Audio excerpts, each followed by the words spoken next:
of Kettle Talk, version 2017, live from Lowell Park. Matt Rigby alongside Will Greer, who will join me in just a second here on the Cotuit Kettleers video radio network, whatever we want to call it. At home, I suppose it will be the video network. Used to the radio network, so it'll be a little bit of an adjustment as we go throughout the season, but bear with us. Anyway, opening day introductions taking place and all the other festivities that come along with opening day on the field as we speak. Cotuit PA announcer Roy Reese taking care of all those things. Some tykes running down the left field line, and all these things conspire to mean that baseball is back on Cape Cod and back in Cotuit, to be exact. Tonight's opponent on opening night, the Falmouth Commodores. Commodores come into this game number 2 of the 2017 season with an 0-1 record. Dropped an 8-7 shootout to Chatham last night at home. Chatham held the lead most of the game, and then Falmouth had a little bit of a late charge, but fell short with just 2 in the ninth when they needed 3 to tie. And Cotuit, in a back-and-forth game in Bourne, comes into tonight with a 1-0 record, having picked up a win in that back-and-forth game in Bourne, thanks to 2 runs in the 5th last night and 2 runs in the 6th. The big hit for the Cotuit Kettleers last night, a 2-run single to the opposite field from Griffin Conine. He drove in 3 of the Kettleers' 5 runs last night, and he is charged for game number 2 in the home opener here at Lowell Park. We'll step aside now and incorporate Will Greer for the very first time on Kettle Talk in 2017. We are looking at about 4:42. Somewhere between 18 and, 23 minutes until first pitch. Stay tuned and come right back on the Cotuit Kettleers video network.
Back here from Lowell Park in Cotuit, as you can see on the field, the Falmouth Commodores are being introduced here at Lowell Park by the fine PA announcer, longtime PA announcer for the Kettleers, Roy Reese. That means Cotuit's next. We're going to give you a little bit of a more detailed rundown of last night's game. Gave you the very broad specifics of how the Kettleers got to 1-0 on the season in a 5-3 victory over Bourne. I'd like to explore a little bit more of how that all transpired, and in doing so, I'd like to bring in my broadcast partner, Will Greer, for the first time in 2017 on Kettle Talk. And Will, I just want to ask you your biggest takeaway from last night. I know you asked me on the postgame last night. I talked about Jason Billis's ability to extricate himself from some difficult situations, also talked about the bullpen. Anything else to add to that you saw that was really impressive on opening night in Bourne? I think you nailed it with both things, Matt. I think the bullpen really – one of the most impressive takeaways for me from last night. You look at it, Billis allowed those 2 runs kind of early on in his start, went 4 1/3. And Jacob Erickson came in, struggled, gave up 2 straight singles, gave up a run that was later charged to Billis because Billis left with men on base. But Jace Van Sina and Clark Cota, those 2 going 4 2/3 combined for 6 strikeouts in those 4 2/3 innings, gave up just 1 run. It was earned, and 3 hits between the 2 of them. I think this bullpen could certainly become a strength of this team. Still plenty of arms left in the bullpen that we have yet to see so far this season. And so we'll continue to confirm this hypothesis that you and I are both generating here, Matt, and that the bullpen really could be a strength of this team. The other thing, the clutch hitting for Cotuit last night, and really one clutch hitter in mind comes to mind. Griffin Conine with a huge 2-out, 2-run single the other way. Conine also had an RBI triple last night at Bourne at Doran Park. So a 2-for-4 start to the season for Mr. Conine with those 3 runs batted in. He looked really good. Pulled the triple, if I remember correctly, into the pull side, the pull gap, and then hit that go-ahead single the other way through the hole on the left side. Showed that he can go both sides of the field just like his dad, Jeff Conine, could back in his 13 or 14-year major league career. I think Griffin Conine, certainly a guy to watch and a guy that we, of course, will continue to keep our eyes on as the season goes on. You talked about clutch hitting. Cotuit last night, 2 for 12 with runners in scoring position.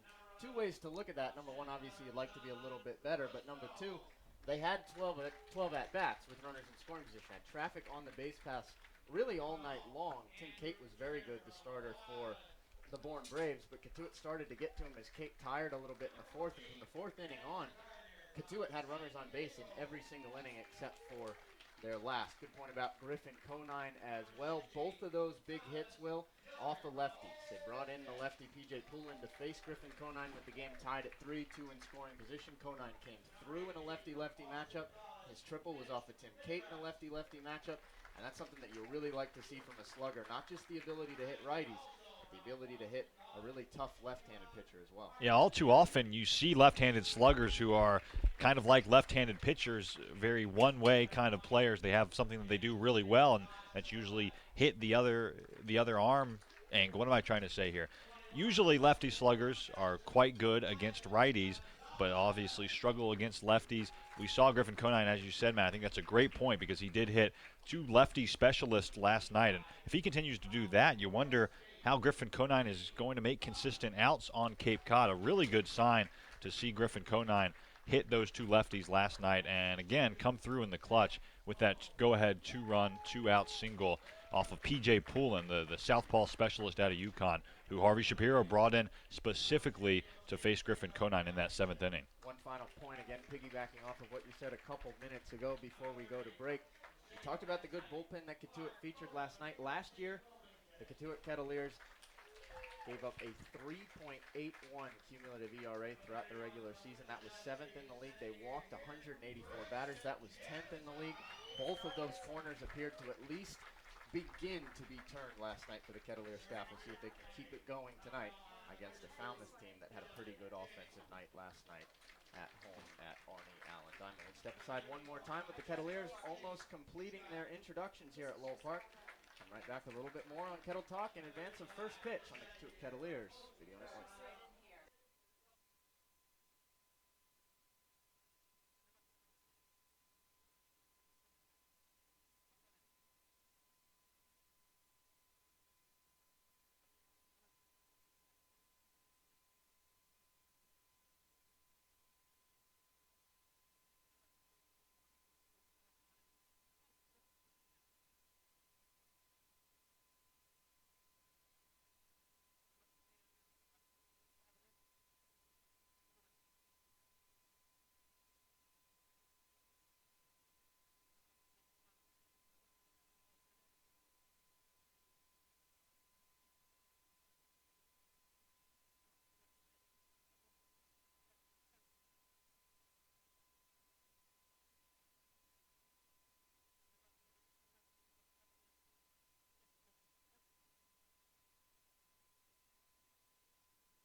Test, test, test, test.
On a beautiful opening afternoon from Cotuit, Lowell Park to be exact, it is the home opener for the Cotuit Kettleers as the Falmouth Commodores stroll in for game number 2 of the 2017 Cape Cod Baseball League season.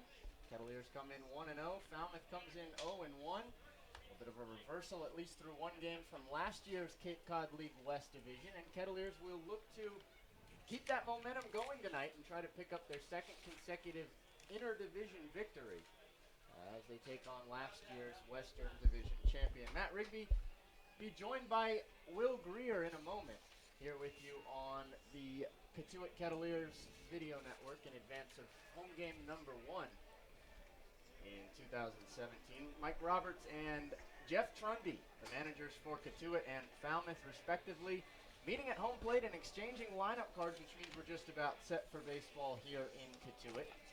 Falmouth, if you're just joining us and didn't get much of the pregame show, is 1-0 on this young season with an 0-1 with an 8-7 loss to Chatham last night. Cotuit, on the other hand, is 1-0 thanks to a 5-3 victory in Bourne at Dorn Park. Big hit in that game last night for the Kettleers. Griffin Conine with a 2-run single in the top of the 6th to break a 3-3 deadlock. Conine also had an RBI triple in that game, so 3 driven in for him on a 2-for-4 night.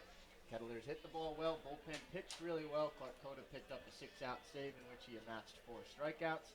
And the rest, as they say, was history. Falmouth tonight will look to continue an offensive performance that was pretty good last night. Look to continue to build on that, but they have to get some better pitching. Thomas Ponticelli, who made some starts last year for the Commodores, got the opening night nod for Falmouth last night. He was not too good. The bullpen wasn't very good either as they surrender 8 runs to the Chatham Anglers. So Falmouth needs some better pitching if they're going to pick up their first victory of 2017 and do so on the road. We'll take one quick break and then come back with the starting pitching matchup and starting lineups along with first pitch of the home 2017 Cape Cod League season for the Cotuit Kettleers. You're listening to the Cotuit Kettleers Radio Network.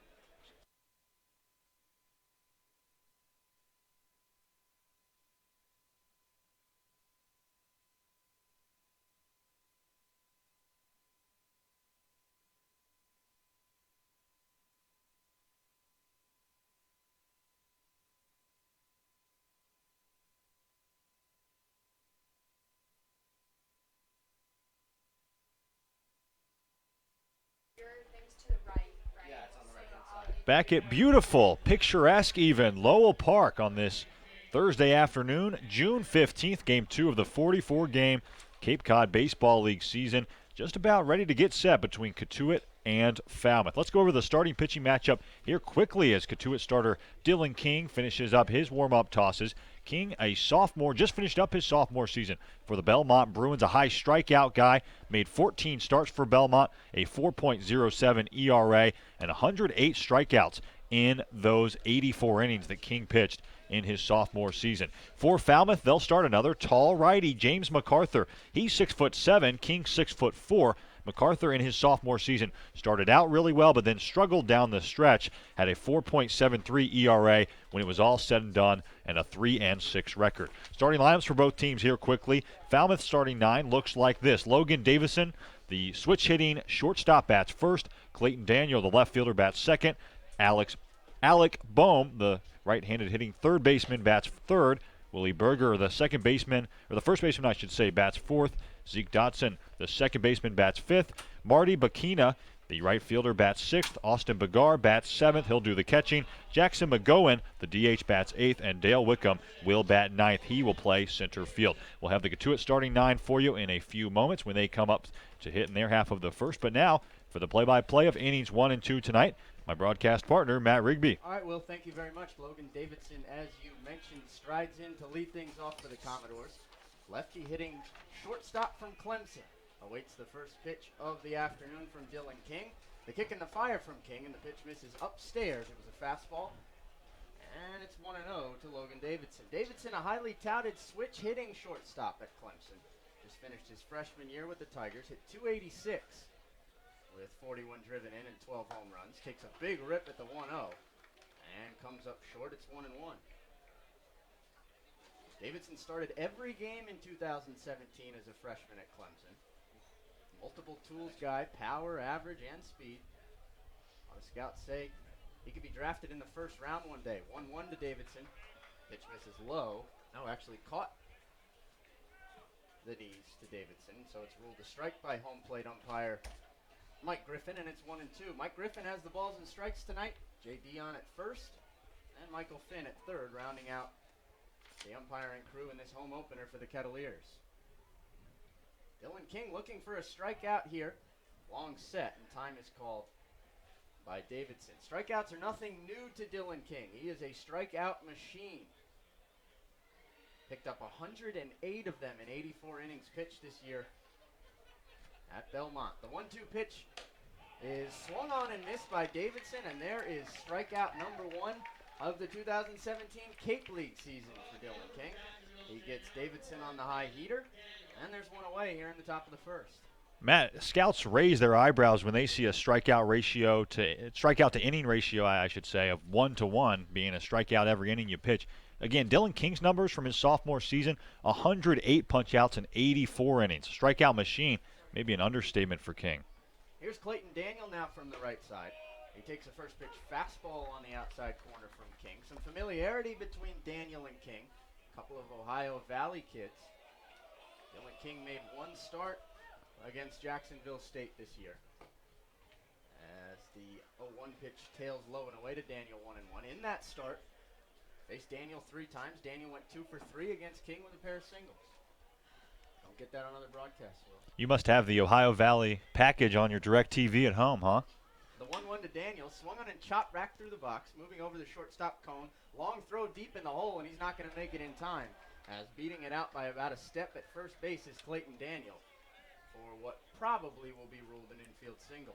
It is, and it looked like Zach Cohn maybe misjudged how hard that ball was hit. It looked like a ball, easy to say from up here in the broadcast booth, that Cohn should have charged on the grass because it just wasn't hit that sharply, but he kind of hung around behind the second base bag, waited for that ground ball to come to him, and just didn't have enough time to throw out the speedy Daniel at first. So with the first ball of the afternoon being put in play by the Falmouth Commodores, give us a chance to give you the defense behind Dylan King tonight.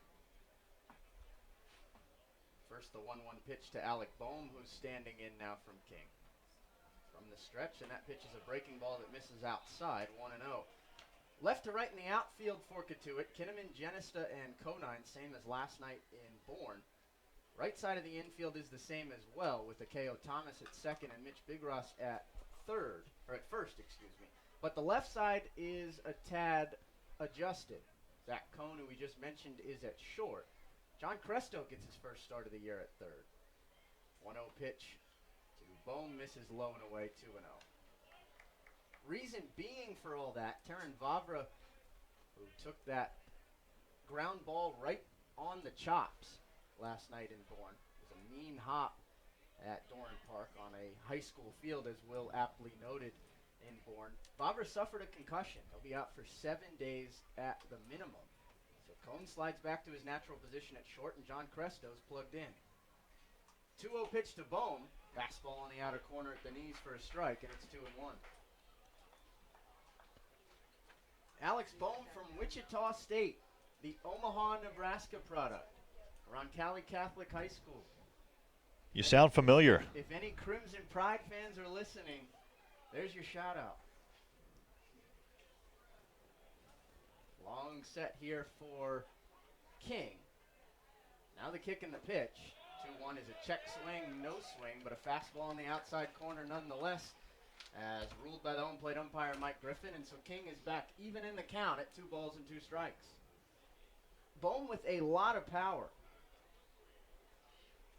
A physical specimen. Power really took off this year at Wichita State.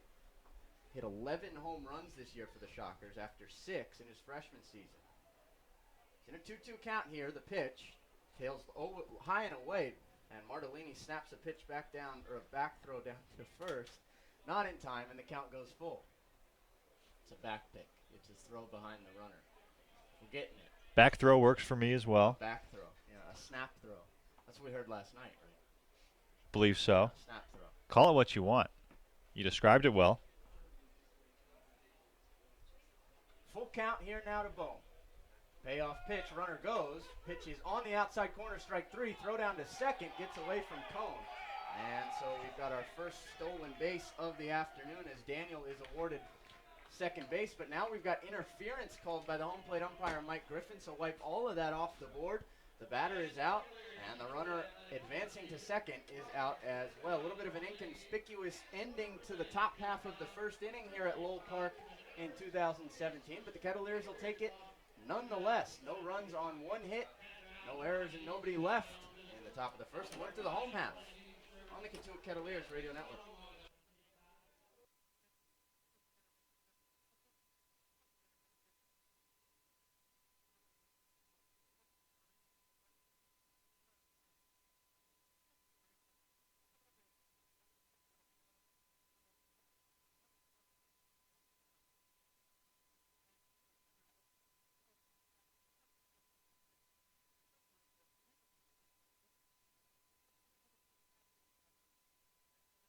That might have been why, actually, the game.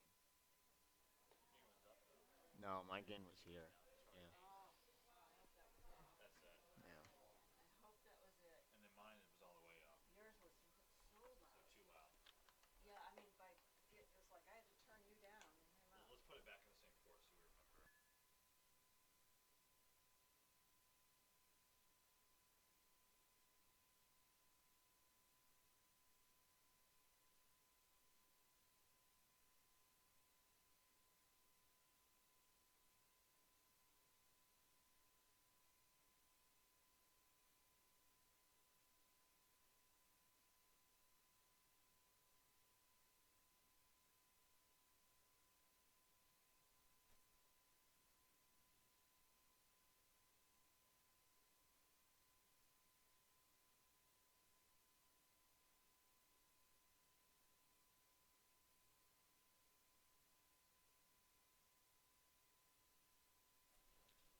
Matt Rigby and Will Greer back with you here from Lowell Park for the 2017 Cotuit Kettleers home opener. The 1-0 Kettleers taking on the 0-1 Falmouth Commodores. It was a successful top half of the first inning on the mound for Dylan King. Gets a pair of punch-outs and a catcher's interference to ultimately face the minimum. And now the Kettleers will go to work for the first time here at home in this 2017 season. Grayson Genista will lead things off for Cotuit. He'll be followed by Thomas Dillard, Griffin Conine, and John Cresto, 2, 3, and 4. Brett Kinnaman bats 5th. John Martellini bats 6th. Mitch Bigross bats 7th. Akeo Thomas 8th. And Zach Cohn rounds out the Kettleers 1 through 9. They will face Mr. MacArthur. That is James MacArthur, the big righty for Falmouth from Ole Miss. And the first pitch from MacArthur to Genista is a fastball that misses low. 1-0. Grayson last night, 2 for 5. It was a fortunate 2 for 5 because he picked up a pair of infield singles to put his batting average at 400 one game into the season. And the 1-0 to Genesta misses away, 2 balls and no strikes. Mentioned it very briefly already. MacArthur, an Ole Miss righty.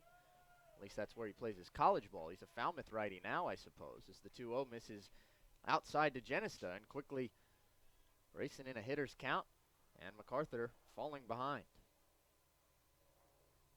The 3-0 pitch to Genesta, taking all the way, and it's a fastball in the outside corner, 3-1. Genesta flipped the bat down. Thought he had drawn a walk. Hopefully doesn't draw the ire of home plate umpire Mike Griffin too much. Now takes 1 foot out of the batter's box, regathers and stands back in. The 3-1 from MacArthur, taken high, and now Genesta will take that trot down to first base as he draws a 5-pitch walk to lead things off in the bottom of the first for the Kettleers.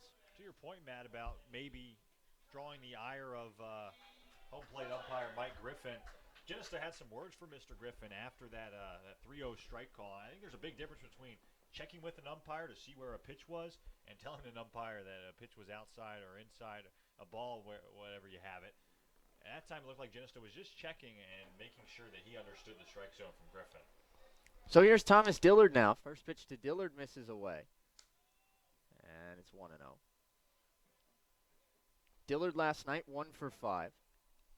Switch hitting catcher slash designated hitter for the Rebs, facing his college teammate in Oxford.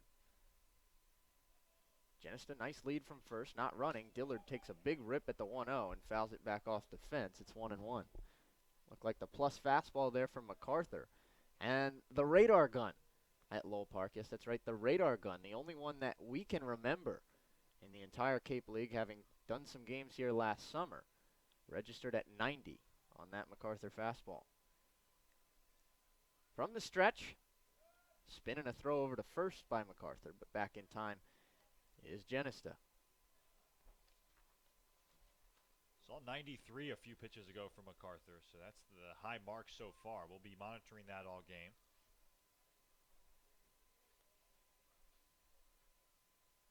Another 1-1 awaits from MacArthur to Dillard. Pitch misses up and away on a fastball. 91 that time from MacArthur, and it's 2-1. With a couple of ball players in Oxford, Mississippi doing battle right now, should note that one of them, Thomas Dillard, grew up in Oxford. Born and raised in the city that he plays his college ball, as he takes a big rip at the 2-1 and comes up empty on an up and in fastball, and it's now 2-2. Dillard grew up in Oxford but played his first 3 years of high school ball in Eads, Tennessee. Ultimately came back to Oxford for his senior year and led Oxford High to the Class 5A Mississippi State Championship. In a 2-2 count here, the pitch swung on and missed by Dillard. There's out number 1 of the afternoon for Cotuit. Out number 1 registered by MacArthur as well, as Dillard's down on strikes. One Rebel punches out another, and that'll bring up Griffin Conine. I think that's more satisfactory or less satisfactory for James MacArthur out there to strike out not only his teammate but his battery mate most of the time in Dillard. It's got to be more satisfactory, I would think. So, I have to figure it's lighthearted.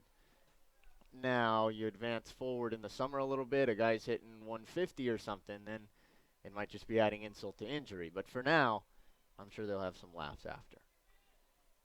So here's last night's hero, Griffin Conine. First pitch breaking ball to Conine, and it misses high. 1-0. Looked like a curveball there from MacArthur, registered at 77 miles an hour. Again, Conine 2 for 4 last night. A triple, a single, and 3 driven in. Big lefty slugger from Duke. Awaits the 1-0, and it's a fastball for a strike on the outer half, 1-1.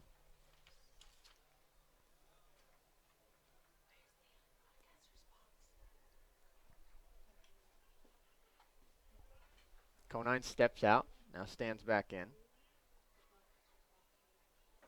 Difference between Griffin's freshman and sophomore years, night and day at Duke. Conine posted just a 2.05 average as he steps out again here, having called time. 2.05 average his freshman year with just 6 RBIs. That was in limited playing time. Then he went to the Northwoods League, which is another summer wood bat baseball league up in the Great Lakes region of the country, as the 1-1 to Conine is fouled back off the screen, 1-2. And Griffin himself will admit that's really where his career turnaround began. Played for the Lacrosse Loggers last summer, led the Northwoods League with 16 home runs. And Conine said something interesting, I thought, that it was the consistent playing time. Playing every day and finally getting into a routine. And you hear all the time that baseball players are creatures of habit. He said that routine finally helped him get a little more calm at the plate, and it translated at Duke, where he had a huge breakout sophomore campaign. 1-2 runner goes, pitch skips back behind the catcher Big R and goes all the way to the backstop. So no throw. Holding on at second base is Genista. And I'd have to figure that will be scored a stolen base, with the count to Conine going 2-2. We'll wait the official scoring. Might have to pop out of the booth to get it. But 2-2 the count with the runner in scoring position now for the Kettleers nonetheless.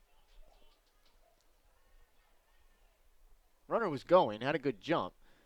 So even though the ball got behind the plate, should be a stolen base. I'm with you completely. Runner goes again. Conine swings, lifts one to straightaway center. Backing up is Wickham. He's going to have a play, so Genista has to retreat. Gets back to the bag. Now he's going to tag and advance all the way up to third base. So a little bit of a relay race there, or a shuttle run, I guess, for Grayson Genista, as Conine moves him over with ultimately a successful and productive out. But Genista ran on the pitch, then saw that the ball was going to be caught, had to go all the way back to second, and as soon as Wickham got it in his glove in center field, Genista was set to go from the second base bag, and he moves up successfully to put the game's potential first run 90 feet away. 270 feet of running that time for Genista to advance just 90, kind of like a screen pass in football where you're going so horizontally where you can actually go vertically down the field. First pitch to John Cresto, standing in now, is a ball up and in, 1-0. Cresto from Santa Clara. That is the perfect analogy for what just happened. Couldn't think of a better one. 1-0 to Cresto. Big rip and a miss, and it's 1-1. I'm sure we could think of a better one, but I appreciate it, and we can just leave it right there. Move on to Mr. Cresto's first AB of the summer. You might be able to think of a better one, but you kept it sports related. I figure anyone listening to Kettleers games can relate to a screen pass in football. The 1-1 to Cresto.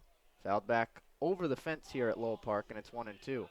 Radar gun was, I guess, glitching for a minute because on the 1-0 pitch it registered at 52 miles an hour, but it appears to have righted itself because that 1-1 fastball from MacArthur to Cresto popped in at 92. The 1-2 pitch, MacArthur to Cresto, misses way up and in, and it's 2-2. Cresto back to the windup, always an option for a pitcher with a runner on third. Obviously don't have to concentrate as much holding that runner on. And so the third baseman Bohm playing at normal depth behind the bag. Genista with a sizable lead down the line. Now the 2-2 to Cresto. Swinging a rip straight away right center. That'll get down and go all the way to the wall to bring in the game's first run. Cresto going to round first, cruise into second, and he'll stop there with an RBI double in his first at-bat for the Kettleers. It's 1-0 Cotuit. Just a great piece of hitting from John Cresto. A fastball outside that time from MacArthur. Looked like it was right in that low 90s range that we've been seeing all game, and Cresto just didn't try to do too much with it. We saw the same kind of swing from Makeo Thomas last night. Went the other way, split the gap. That ball rolled all the way to the wall. And Cresto, who had 29 runs batted in for his Santa Clara Broncos in his sophomore season, picks up RBI number 1 there to drive in Genista from third. So John Cresto delivers the keynote on tonight's game, and now Brett Kinnaman will stroll to the plate with a chance for more. Still a runner in scoring position. And still only 2 outs here in the bottom of the first. Kinnaman was 1 for 2 last night. Awaits the first pitch here and watches it miss low and in from MacArthur. It's 1-0. 4 plate appearances for Kinnaman. Also had a walk and a hit by pitch in addition to his 2 at-bats. Stole a base as well, one of 2 steals that Cotuit had last night. The other belonged to Akeo Thomas. Kinnaman dangles the bat, slightly open stance from the left side. Now watches the 1-0 pitch, just clip the inside corner from MacArthur. It's 1-1.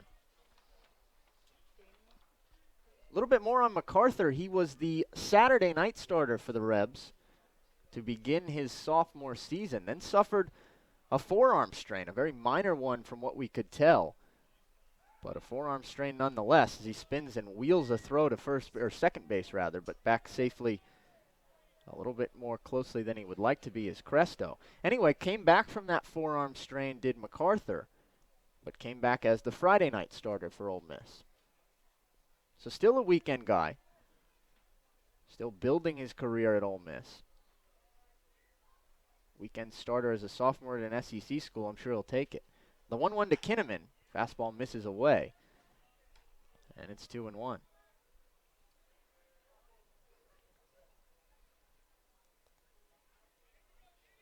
Falmouth in their black tops, white pants with a thin red stripe down the sides. 2-1 pitch to Kinnaman, big rip and a miss. Comes up short and it's 2-2. Cotuit in their traditional home pinstripes with the maroon numbers, the maroon helmets, and for players such as Brett Kinnaman, the maroon socks hiked up. 2-2 the count. Cresto on second, one already home. The pitch to Kinnaman takes it high and the count runs full. Haven't really seen the put-away pitch so far from MacArthur. He did strike out Dillard on a fastball, but doesn't appear to have command of any kind of breaking ball that could kind of instantly put away a batter. He's just kind of nibbling right now and not having any success. Time called by the home plate umpire, Mike Griffin. Which is the opposite of what we saw last night from a guy like Tim Cate. Very crafty lefty with that unbelievable breaking pitch. Just doesn't appear as though MacArthur has that go-to strikeout breaking ball so far in this start at least. Payoff pitch to Kinnaman. He takes it. It misses low, ball 4. Runner went, and Cresto is safe down at third base on a little bit of a delayed cover at the bag by the third baseman, Bohm. Not sure if Bohm fell asleep at the wheel. Nice throw by Begar, but Bohm didn't get there in time to apply the tag to Cresto, so it's a successful stolen base for John Cresto. And now Cotuit has runners on the corners here with still 2 outs and one already home in the bottom of the first. That pitch, to further your point about MacArthur lacking a little bit of a put-away pitch, was the 26th of this first inning already for MacArthur, and now every single batter that MacArthur has faced in this bottom of the first has seen at least 5 pitches. So not the recipe for success, and that's going to elicit a trip to the mound from the Falmouth pitching coach. And credit the Cotuit batters as well. They're not overly eager to get in the back box and hack away against MacArthur. Taking some pretty borderline fastballs that are just missing by a foot or two, but that foot or two is all the difference in the world, and Cotuit drawing a few walks, the nice double from Cresto, and now a chance to add some more with Mardellini coming up. As you mentioned, Gian Mardellini will be the batter now. Mardellini dropped a little bit in the batting order for game number 2 after hitting cleanup last night in game number 1 in Bourne. Had a mixed bag for a night, did Mardellini. Went 1 for 4 with a double, but struck out 3 times. Wheel and a throw, but back safely is Kinnaman. Strikeouts were a bit of a theme for Cotuit at the plate last night. If you could find one red flag from their night offensively, it's that they struck out 13 times. Only Harwich had more strikeouts last night with 14. Harwich played an extra inning, too. First pitch, and it's a breaking ball that Mardellini lays off for a strike, 0-1.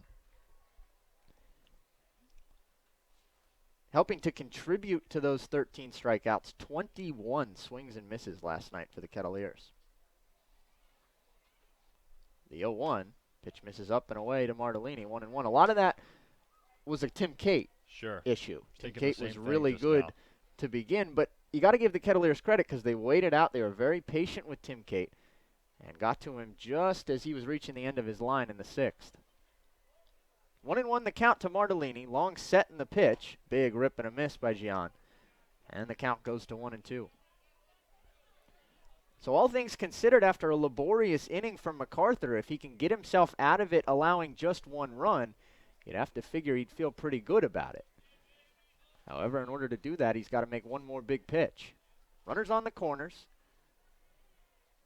The 1-2 pitch to Mardellini. Runner at first goes, and Mardellini sprays it into the right field side. Coming in to score will be Cresto. Rounding second and moving to third is Kinnaman, and he's going to be gunned down at the plate No, he's going to be safe at the plate on the relay throw that skips away. Moving up to second is Martellini. It's 3-0 Cotuit on a 2-run single, advancing to second on the throw for the BC Eagle. And the Kettleers have mounted a rally here with 2 outs in the bottom of the first. Well, I'm not so sure, Matt, that line drive wouldn't have been caught by the second baseman Dotson if he had not been running to the second base bag, trying to cut off Kinnaman, who was stealing second base that time. Just an absolutely picture-perfect hit and run. You hit it to where Dotson was with him covering second, and then kind of an inadvertent send, I think, from Mike Roberts, but it works out with the ball trickling away from the catcher Bagar, and Cotuit adds 2 here in the bottom half of the first. So here's Mitch Big-Ross now looking to drive in his BC teammate. First pitch to Big Ross. Fastball for a strike at the belt, and it's 0-1. Yeah, I think Brett Kinnaman probably, if all things would have been executed there for the Commodores on that relay throw, probably would have been gunned down at the plate. I had looked down for a second, which is why I had thought that that's what had taken place. As the 0-1 is a fastball for a strike to Big Ross, it's 0-2. But Falmouth botches that. And Kinnaman on, as you said, maybe a little bit of an ill-advised send from Mike Roberts. Scores the 3rd run nonetheless and gives the Kettleers an early lead here over the Commodores. 0-2 pitch to Big Ross. Breaking ball that just misses upstairs, and it's 1-2. Yeah, that was a single the other way. It was pretty much hit to straightaway right field, and Kinnaman was taking off on the play from first base, but you rarely see a base runner score from first on just a pretty routine single the other way to the opposite field. 1-2 the count now to Big Ross. Kicking the pitch, breaking ball that he loops along the infield towards the right side. Shielding his eyes from the sun is Willie Berger. Stumbles a bit but makes the catch and retires the side. Not before Cotuit has a big bottom of the first here in their Lowell Park debut. They score 3 times after sending 7 men to the plate. They do so on the strength of 2 hits, 2 walks, no errors, and they leave a runner stranded at second base. It's 3-0 Kettleers over the Commodores after 1. We'll be back for the second on the Cotuit Kettleers Radio Network.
Matt Rigby and Will Greer back in Cotuit, where it's 3-0 Kettleers after 1 inning of play. Cotuit with a nice little 2-out rally in the bottom of the first. RBI double for John Cresto, then a walk and a steal for Brett Kinnaman, and an RBI single for Gian Martellini that drove in a pair to make it 3-1 Kettleers. Dylan King back onto the mound working with a lead for the first time. And he'll go after the 4, 5, and 6 hitters, at least scheduled to go after the 4, 5, and 6 hitters. If all goes as planned for King, that's all he'll face. The 4 hitter is Willie Berger. Second time Falmouth Commodore. Takes the first pitch fastball for a strike at the knees at 93 miles an hour from Dylan King. And it's 0-1. Willie Berger had 4 home runs for the Commodores last year. Rode with Falmouth all the way to the Cape League title series. As the 0-1 pitch skips in low and outside from King, it's 1-1. Title series that Falmouth eventually lost to YD in 3 games. Willie Berger from Penn State. Swings at the 1-1 and fouls it off. It's 1-2. quite familiar with Willie Greer, who's called more than half, I'd say, of Willie Berger's career home runs at this point. Feels like every other time I step into a broadcast booth, Willie Berger is on one of the teams I'm broadcasting. Really strange. The 1-2 to Berger. Tails low and outside, 2-2. And we talked about this last summer. The first time the Harwich Mariners, the team we worked for last summer, played Falmouth, Willie Berger hit a home run. He only hit one in his entire freshman season at Penn State, and I happened to be on the call for that one. So I saw Willie Berger's first and second home runs, and I don't think he has any clue. The 2-2 misses upstairs to Berger, and it's full. Been meaning to tell him. Yeah, maybe tonight's the night. Both named Will. There's a conversation starter. Absolutely. Both like burgers. Yep. The 3-2 coming to Berger. Kicking the pitch from King, and it's spoiled foul towards the right side. Berger just got a piece, and we'll do it again. It goes to a point to try to make this a little bit serious. I think Willie Berger's a guy who would like to hit more home runs than he's hit so far. He's certainly built like a power hitter. And the 4-hole tonight for Jeff Trundy. Another payoff pitch, and again he lifts it foul towards the right side. A little bit deeper this time, but it'll get out of play nonetheless. And we'll have another. Guess we'll see this summer if those power totals come along. They really didn't in his sophomore season at Penn State. But you got to think that's part of the recipe for this guy's success going forward. You got to think that's a big part of what he could bring to a table. Another payoff pitch to Berger. And again, he lifts it foul out of play back behind the screen. He's been late on the last three, but doing his best to stay alive. And he'll fight to live another pitch. Berger, one of 3 Big Ten products in the Falmouth starting 9 tonight. Don't always see that in the Cape League. Not the greatest college baseball conference. Another payoff pitch, and that misses upstairs to Berger. So great work from Willie Berger to keep spoiling off 2-strike fastballs from King and ultimately draw a leadoff walk. That resulted in a 9-pitch walk for Berger. And now Dylan King has a little bit of a jam to negotiate here with the leadoff runner on in the top of the second and Zeke Dodson due up. Dodson, a righty from Lipscomb. Talked about this before the broadcast tonight, Will, but quite the Lipscomb connection for the Falmouth Commodores. More on that in a second. First pitch to Dodson. Misses upstairs, 1-0. Falmouth had 3 Lipscomb Bisons on their roster last year. They're 2 aces that really took them all the way to the Cape League title series. Jeffrey Passantino and Brady Puckett were both Lipscomb Bisons. The 1-0 pitch catches the outside corner to Dodson, and it's 1-1. Michael Gigliotti was the other Lipscomb Bisons on the Falmouth roster. And with Zeke Dodson on that team as well, I think you summed it up well this morning when we were driving to the park, saying that Lipscomb probably underachieved this year in the Atlantic Sun Conference. 1-1 pitch to Dodson. Breaking ball at the knees on the outer corner. It's 1-2. They finished 8 out of 10 teams in the Atlantic Sun. They were picked to finish first. I think they had all of the coach votes and most of the media votes for the team that was picked to finish first in the Atlantic Sun this year, and it just didn't happen. So much talent, though, clearly. 1-2, spoiled foul. Watch out in the on-deck circle, Marty Bikina. As Dodson smoked that off of the protective screen in the camera well there. Didn't see anyone flinch. Good on them. That ball was smoked off the bat by Dodson as the count goes to 1-2. Harwich has a Lipscomb Bison, or not Harwich, Cotuit has a Lipscomb Bisons on their roster as well. Not the last time we're going to do that this year. I can't believe it didn't happen last night, to be honest with you. 1-2, tails low and outside, 2-2. Kyle Kemp, a reliever in the Cotuit pen, is from Lipscomb. Didn't see him last night, but a lot of innings of baseball to perform on the mound tonight yet for Cotuit. The night is young. The 2-2 to Dodson. Check swing, check down at first, and he went around, ring him up for the 3rd strikeout of the night for Dylan King. First base umpire Jay Dion has the call down there.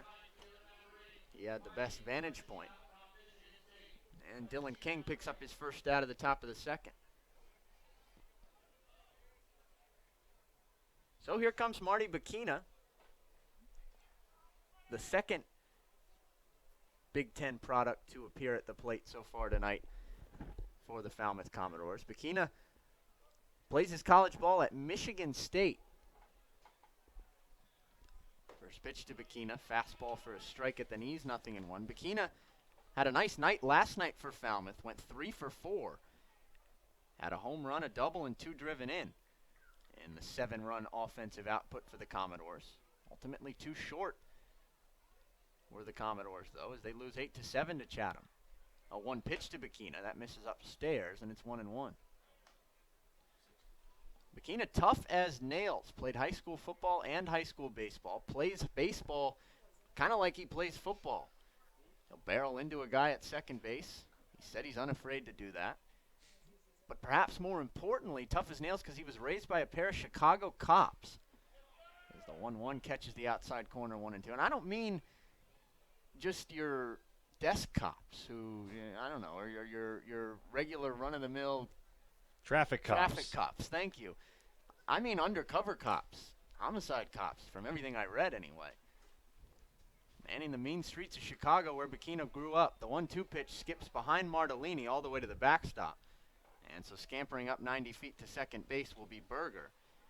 And that'll be scored a wild pitch. Can you imagine the dinner time stories at the Bikina household family dinner table, to add another word? I mean, that just must have been tremendous hour, 2 hours each night. Could learn so much about what's going on in Chicago. Don't know how much of that They were was willing confidential. To share. Yeah, that's true. Can you share confidential stuff with your son? No, he's not. He doesn't have the clearance, would be the word. If your son proved to you that he was a trustworthy son, could you eventually share confidential stuff with your son? I guess a police officer would probably be the best person to determine if somebody is trustworthy or not. But I got to figure there's some bias there. So my ruling is no. If I could just ask Marty, what's the craziest story you've ever heard from your parents? Another thing to do after the game. The 2-2, big swing and a miss from Marty Bikina. He's down on strikes. Dylan King continues to mow him down. 4 of his 5 outs have been picked up via strikeout so far. And now Austin Bagar will stroll to the plate. And since I gave you the conversation starter for Willie Berger, you and Marty Bikina, I guess, have a little bit of a connection. You go to school in Evanston. He's from Chicago. There's the conversation starter. So here's Austin Bagar, catcher from Georgia. Swings at the first offering from King and spoils it foul, 0-1. Bagar wears the number 1 for the Falmouth Commodores. Wonder if that's a statement. Maybe we'll ask him after the game. 0 for 4 last night with a strikeout was Bagar. That's from the right side. Long set here from King. Now from the stretch, the 0-1. Breaking ball that sits high, 1 ball and 1 strike. You mentioned Dylan King's strikeout totals earlier. You tried to put him into a per inning statistic. I have that exact statistic in front of me. 11.57 strikeouts per 9 innings this year at Belmont for Dylan King. If you're curious, that was good for 20th in the entire nation. I am curious, and that's very interesting. You could see him up near the top of that list on the Cape if he continues at this pace. 1 pitch misses upstairs. Throw behind the runner at second, but sliding back in safely is Willie Berger. And the count goes to 2-1. He's only at 36 pitches as well with these 4 strikeouts. I mean, that is mighty efficient for Dylan King. Usually one of the only downfalls of a strikeout pitcher is the fact that you're not as efficient as a guy that pitches to contact. But to maybe have 5 strikeouts here and only 37, 38 pitches or so, that would be awesome for Dylan King. The 2-1 pitch, big rip and a miss from Bagar. And King is yet a strike away from another strikeout, perhaps, as the count goes to 2-2. That strikeout per 9 inning total, better than the following names, and I think this is of note. Oliver Jaskey, who's a stud pitcher on the Cape last year for YD, also had a good year for Michigan this year. As the 2-2 to Bigar, big rip and a miss, strike 3, make it 5 strikeouts through the first 6 outs for Dylan King. As he strikes out the side in the second and leaves a man stranded at second. Also better numbers than Alex Faedo, the Florida ace, and J.J. Bukakis, who was just drafted, or J.B. Bukakis, excuse me, was just drafted from North Carolina. So impressive company for Dylan King, and he's showing off in his first start so far this evening for the Cotuit Kettleers. He's got 2 scoreless, still 3-0 Kettleers as we move to the home half of the second on the Cotuit Kettleers Radio Network.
Matt Rigby, Will Greer back with you here from Lowell Park in Cotuit, Massachusetts. 3-0 Kettleers after an inning and a half. James MacArthur back onto the mound for Ole Miss after a 34 pitch. Bottom of the first inning tells us, or our official statistician, I suppose, tells us. And so MacArthur may not be long for this one if he can't find that put-away pitch. As you said in the first inning, Will Greer, it was a little bit elusive for MacArthur. He couldn't find that put-away out either, as all 3 Cotuit runs came thanks to a 2-out rally for the Kettleers. And now Cotuit will look to build on that 3-0 lead with the 8, 9, and 1 hitters scheduled here in the bottom of the second. Akeo Thomas, Zach Cohn, and Grayson Genista. Forgive our laughter. We were not expecting Cotuit PA announcer Roy Reese to give the Akeo like a goal just scored. But I guess we're used to it now, as the first pitch to Akeo Thomas is a strike at the knees, 0-1. Thomas had a pretty good night last night, 1 for 3 with a steal. I think his better work came in the field, though.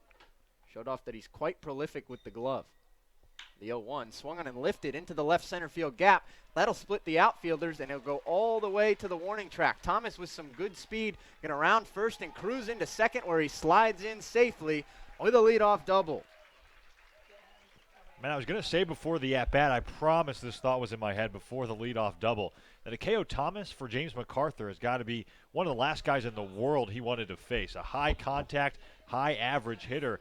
And again, we see the breaking ball from MacArthur elevated in the zone. And that time, Thomas able to take advantage of the elevated breaking ball, just rifled it into the pull side of the field into left center. I'll give you another element to that whole battle in a minute after this first pitch to Zach Cohn, who's standing in now. It's a fastball for a strike on the outer half. Akeo Thomas, I'm going to look this up to be exact here, stands 5'8". James MacArthur stands about 6'5". 6'7" I've got. 6'7", so okay. That's almost 12 inches. Coming wow. out of downward plane, Sure. too. It's going to be tough to find the strike zone to a guy like that. Of course, the strike zone shrinks when you've got a 5'8" hitter. As Cohn squares to bunt, it's a sacrifice, gets it down in front of the pitcher's mound. Throw is high to first base. Coming off the bag is the first baseman Berger, and Cohn is safe with an E1. So Zach Cohn, who's asked to bunt on a sacrifice play for the second consecutive night, reaches at first because of some poor fielding on said sacrifice attempt, and now Cotuit has the table set with runners on the corners, nobody out, and the lineup card turned over here in the bottom of the second. And wouldn't be even a little bit surprised if Grayson Genista is also bunting here. We saw that from Mike Roberts 3 or 4 times last night with men on third. You don't necessarily have to send Thomas in a suicide squeeze play, but Thomas with so much speed at third base, you figure if Genista can get one down either the third or first base line, really. The field's kind of open for Grayson Genista. Can maybe score the 4th run of this game for Cotuit. Must apologize. It was Kinnaman who tried to sacrifice and reached because of a Tim Cate error last night. Cone tried to sacrifice. He was unsuccessful. Ultimately was allowed to swing away and recorded an out. First pitch to Genesta. He's not showing bunt. Takes a fastball for a strike, 91 miles an hour at the knees. And it's 0-1. Could also maybe see a patented first and third play here from Mike Roberts, who likes to apply pressure on the base paths. A 1 pitch. Just misses outside to Genesta, and it's 1-1. It's a great point. Roberts must just be salivating in that third base line coach's box down there. And this is an ideal situation for a guy that likes to press some buttons, steal some bases, nobody out, and men on the corners. The 1-1 pitch to Genesta, swings and chops it towards short. Up with it, the shortstop Davidson takes it to the bag himself for one on to first in time double play. Run does score, so the bases are now clear. K.O. Thomas scores that run. No RBI for Genesta. And it's now 4-0 Kettleers with the bases clear and 2 away. Yeah, not an ideal result for Grayson Genesta, but I think it's fair to say that double play better than a strikeout to get that run home from third. I don't know. What do you think? That's better than a strikeout or worse than a strikeout for Genesta? You're putting me on the spot. I am. Neither are great outcomes, obviously. I always would. I don't want to say I prefer the strikeout because then you don't know what will happen the rest of the inning, but, man, the run expectancy goes down quite a bit when you ground into the double play with 2 on and nobody out. Anyway, Thomas Dillard takes the first pitch strike. Now the 0-1, and there's a second pitch strike on a breaking ball. It's 0-2. Dillard 0 for 1 so far tonight, the only Kettleer whom James MacArthur has fanned to this point.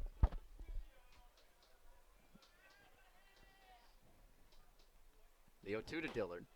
Fastball misses low, 1-2, 92 that time from MacArthur as the Ole Miss Rebs continue to do battle. Meanwhile, perhaps lost a little bit in this inning, Falmouth now with 2 errors already as we play in the second inning. That's helped to contribute to the 4-0 score. 1-2 to Dillard, breaking ball, lifts it towards the right side, towards the left side, excuse me. That ball is fading fast and it's going to drop in front of the left fielder Daniel as Thomas Dillard has a bloop single to the opposite field. So James MacArthur just cannot buy a put-away pitch and cannot buy an out so far through his first inning and 2/3. Made a great pitch there against his college teammate Thomas Dillard.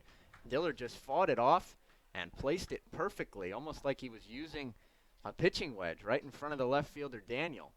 And the inning continues even further now for Cotuit as MacArthur has to go after probably the best hitter in this Cotuit lineup, Griffin Conine. First pitch to Conine misses way down and in. Nice job by Begar to get over and block it and keep Dillard at first. But another erratic pitch there from MacArthur has Conine in a 1-0 count. Maybe we shouldn't be surprised that the breaking ball put-away pitch isn't there for MacArthur. I was reading about him before the game, and that injury that you mentioned earlier, Matt, was a forearm strain. He said the breaking ball was the last thing to come back. 1-0 pitch lifted towards the left side by Conine, giving chase his Bohm. Long run. He won't have a play. And it's 1-1. And he said when he did start to get comfortable with his breaking ball again after recovering after a couple weeks on the quasi-DL in the college game. There's no DL, but he took some time off. When he was recovering, he said he felt some sharp pain up in his forearm when he was doing the snapping motion of a breaking ball.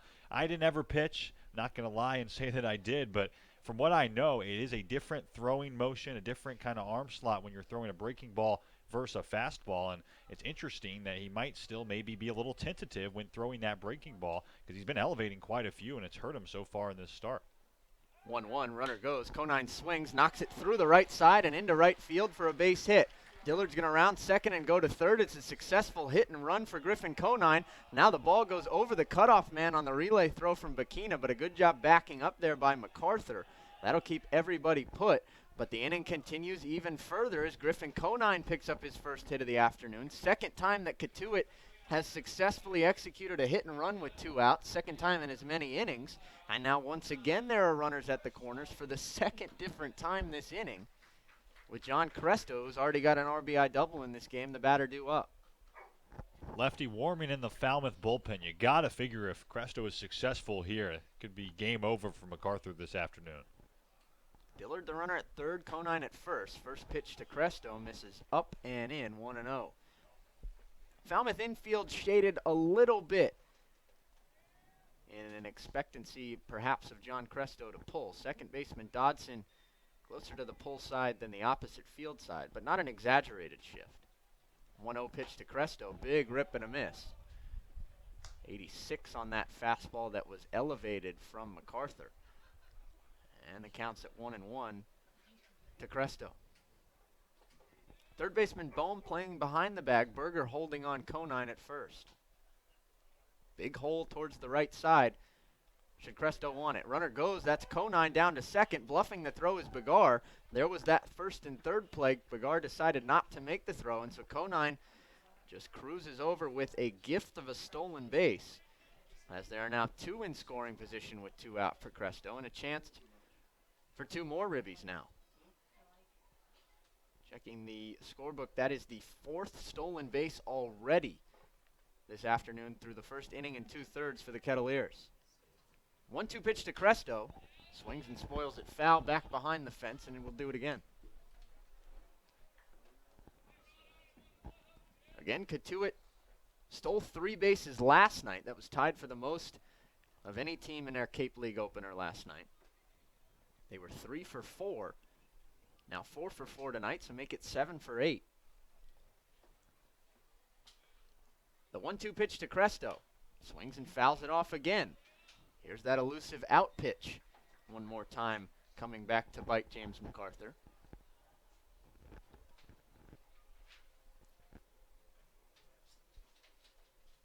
As he's going to have to throw another 1-2 offering to Cresto. Hard-working first couple of innings from MacArthur. Needs an out here.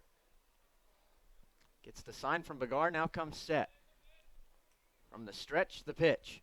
Swung on and chopped towards third, fading fast. It'll remain fair. Scooping it up is Bohm. Long throw across the diamond. He'll have no play. Safe at first is the batter, John Cresto. Run comes in to score. That's Dillard. And it's 5-0 Kettleers. And I'll continue the theme here in the bottom of the second. James MacArthur cannot buy an out. Yeah, he induced a high chopper that time. Pretty weak contact off the bat of Cresto, but that ball just not willing to go foul. It kind of hugged the right side of that third base bag, and looks like Falmouth going to make a change with pitching coach Mike Landry coming out to pull James MacArthur from this ball game. Not ideal, I think, might be an understatement for Mr. MacArthur this afternoon. So James MacArthur goes just an inning and 2/3, gives up 5 runs for now. He's still responsible for 2 more on 6 hits. We'll give you the details on the new Falmouth pitcher, and we'll give you the rest of the inning for Cotuit to see if they can tack on even more when we come back after the break on the Cotuit Kettleers Radio Network.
Connor Eason, the new pitcher for the Falmouth Commodores, as we welcome you back inside the broadcast booth here From Lowell Park in Cotuit, Matt Rigby joined alongside Will Greer.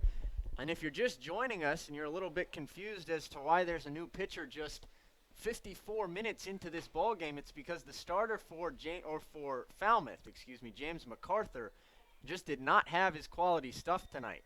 He departs after only an inning and 2/3. He's given up 5 runs so far. He's responsible for 2 more. All 5 runs, Will, have come with 2 outs for the Kettleers through the first 2 innings. And now we'll see if Eason, who's thrown into a tough spot, can extricate himself and keep this game at least relatively close for now. Eason from Seminole State, originally played baseball at the University of Virginia, made 2 starts in 2016. Broke his toe in 2016, then transferred to Seminole State. Runner goes at first. Begard takes the pitch up and in. No throw down to second. It's the 5th stolen base already this evening for Cotuit. John Cresto has his second. He stole 3rd on the base pass in the first inning. Now has a steal of 2nd. And again, the Kettleers have 2 in scoring position. The 1-0 pitch, big rip and a miss to Kinnaman, who I should mention is the batter. And it's 1-1. You're not going to believe how Eason did break his toe at the University of Virginia, Matt, which was an injury that ultimately led to him having to transfer out and go to a JUCO. You're not going to believe it. 1-1 pitch, a breaking ball for a strike, 1-2. You have time? I'm sure do. I'm sure he'll it's be on quick. the mound. It's Go quick. ahead. A pitching machine in preseason workouts landed on his right big toe, and the verb in this article is mashed that right big toe. Wow. 1-2 pitch misses low, skipping away from Begard.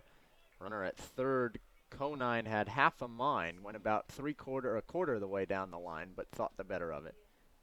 As Begard pounced on that quickly, and the count goes to 2-2. So he had to work back from that, and eventually at the end of the season decided to just transfer. And of course, you don't have to sit out a year per NCAA rules if you transfer to a lower level. So that's how a kid from Chesapeake, Virginia, who had worked his whole life to get to the University of Virginia, ends up at Seminole State right outside Orlando.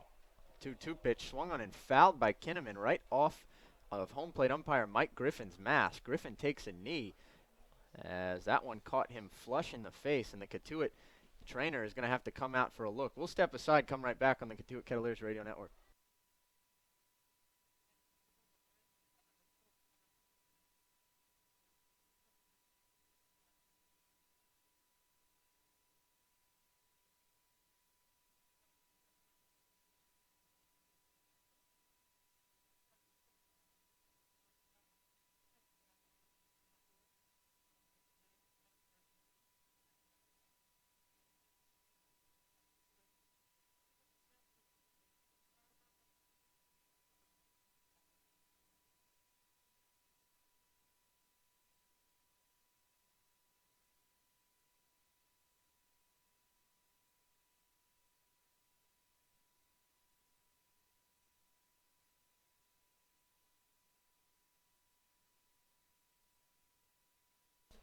Home plate umpire Mike Griffin is up and has redonned the mask to continue to call balls and strikes behind home plate. Before we stepped aside, as you probably saw on our video stream, Brett Kinnaman, the Cotuit batter, chopped a foul ball. Might have been right off the plate, might have been right behind the plate, and that foul ball came up and hit Griffin right in the mask, but Griffin is attended to by the Cotuit trainer Craig Moody, who gets his work in for the 2nd straight night. And all is well here at Lowell Park. Resuming the at-bat, 2-2 pitch to Kinnaman, and he nubs another foul ball up the first base line.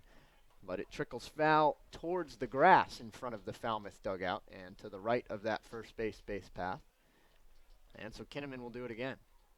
A little bit of a scary moment initially, Will. Mike Griffin immediately went to 2 knees. Very hushed tone here at Lowell Park once it happened.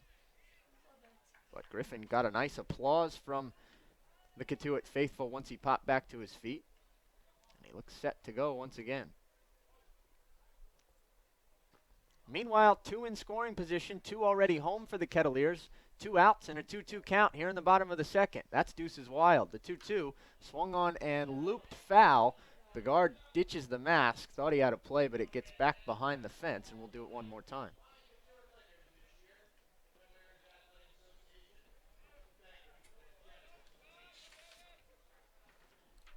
Fans, we want to remind you that the Cape Cod Baseball League is brought to you by Chatham Bars Inn 2017. The Beach House Grill at Chatham Bars Inn Resort and Spa is the perfect spot for a seaside lunch or evening clam cake.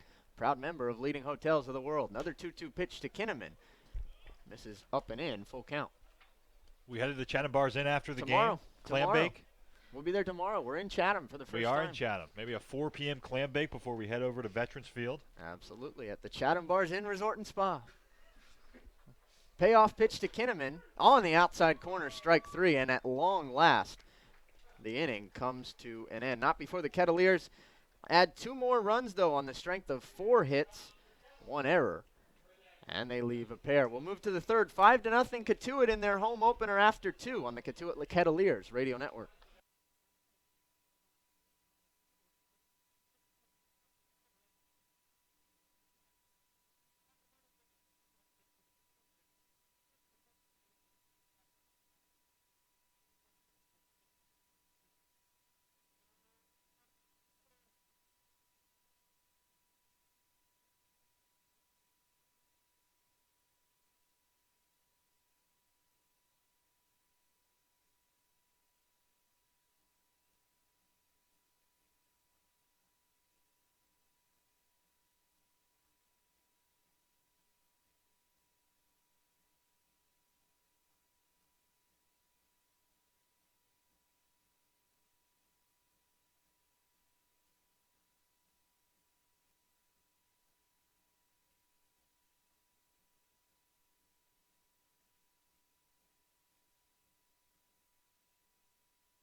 Dylan King back onto the mound for Cotuit as we move to inning number 3. He's working with a 5-0 lead, but he's been a little bit of an underreported story, I suppose, through the first 2 innings so far, because Cotuit posted 3 in the bottom of the first and 2 in the bottom of the second, Will, to chase the Falmouth starter, James MacArthur, from this game. Sure have, Matt. 6 hits for the Kettleers. Couple pretty iffy Falmouth errors as well, contributing to create a fun atmosphere for Cotuit to play baseball in this home opener. Good crowd on hand. Both stands down the third and first base lines pretty much full, and not a single cloud in the sky on this 65-degree mid-June afternoon in Cape Cod. The batter will be Jackson McGowan from the right side. The DH out of Purdue takes a big swing and a miss at a first pitch 88-mile-an-hour fastball from King, and it's quickly 0-1. 7 batters faced for Dylan King so far, 5 strikeouts, and that last strike into McGowan, just the 39th pitch of the afternoon for King. It's been uber efficient with all those punch-outs as the 0-1 seam fastball seams over the inside part of the zone, and it's 0-2 into McGowan. Jackson McGowan from Brownsburg, Indiana, a suburb of Indianapolis. Again, attends the University of Purdue University, I should correct myself. Boiler up as the 0-2 fastball misses up and away, and it's 1-2 on McGowan. In his sophomore season with the Boilers, a .292 average for McGowan in 56 starts, 8 home runs, 50 runs batted in, and a nice head of hair as well. The 1-2 foul back to the backstop, so the count will remain right where it was at a ball and a strike. Ball and 2 strikes, I should come up. Better watch out, Will. Purdue Pete's going to get you. You and I have had long conversations about Purdue Pete. Purdue Pete is the scariest mascot in all of NCAA sports. You see him at a game. If you're ever in West Lafayette, stay away would be my advice. The 1-2 fisted to the right side, and it will spin foul. A couple feet to the right of the first base bag as Mitch Begras picks it up in foul territory. McGowan hit just .216 and 30 starts as a freshman and didn't hit a home run. Dealt with a nagging broken finger injury in that freshman season. His first home run in game number 2 this season for Purdue. And an interesting quote I remember reading about McGowan is King with the high leg kick and the 1-2 delivery. Swung on and missed, strike 3. McGowan actually got a foul tip that time, but not too much of a tip to distract Gian Martellini, who easily gloves it, for out number 1 here in the third. that note was essentially that McGowan had a conversation with the pitching coach at Purdue, whose name escapes me right now. And McGowan has said, he admitted to that pitching coach, he was trying to hit home runs too hard. He was trying and trying to lift the ball over the fence. And that pitching coach, as King kicks and delivers a first pitch fastball into Wickham, who splits his bat in two and fouls it out of play down the third base line 0-1. That pitching coach essentially said a home run, Jackson, should be when you have a mistake as a hitter, when you're just trying to hit a line drive and you just lift the ball a little bit too much, you kind of get under it and it sails over the fence. Now, that was really an interesting way to put what a home run is into perspective, because I guess you should always try to hit the ball hard. You should always try to hit it on a line, but in that moment where you just lift it a little bit too much, that's when it sails over the fence. So McGowan started to do that, and he led Purdue this season with 8 home runs. You know, it's a funny story because, as you mentioned, you don't often think of home runs that way, but it's an interesting philosophy in a day and age where home runs are at the highest they've ever been, at least at the major league level, and it seems like hitters' stances now, or hitters' approaches. The 0-1 into Wickham, a fastball that misses just high. It seems like hitters' approaches are increasingly to lift the ball, try and get the top hand up, hit as many fly balls as you can, and hope that it gets out of the yard.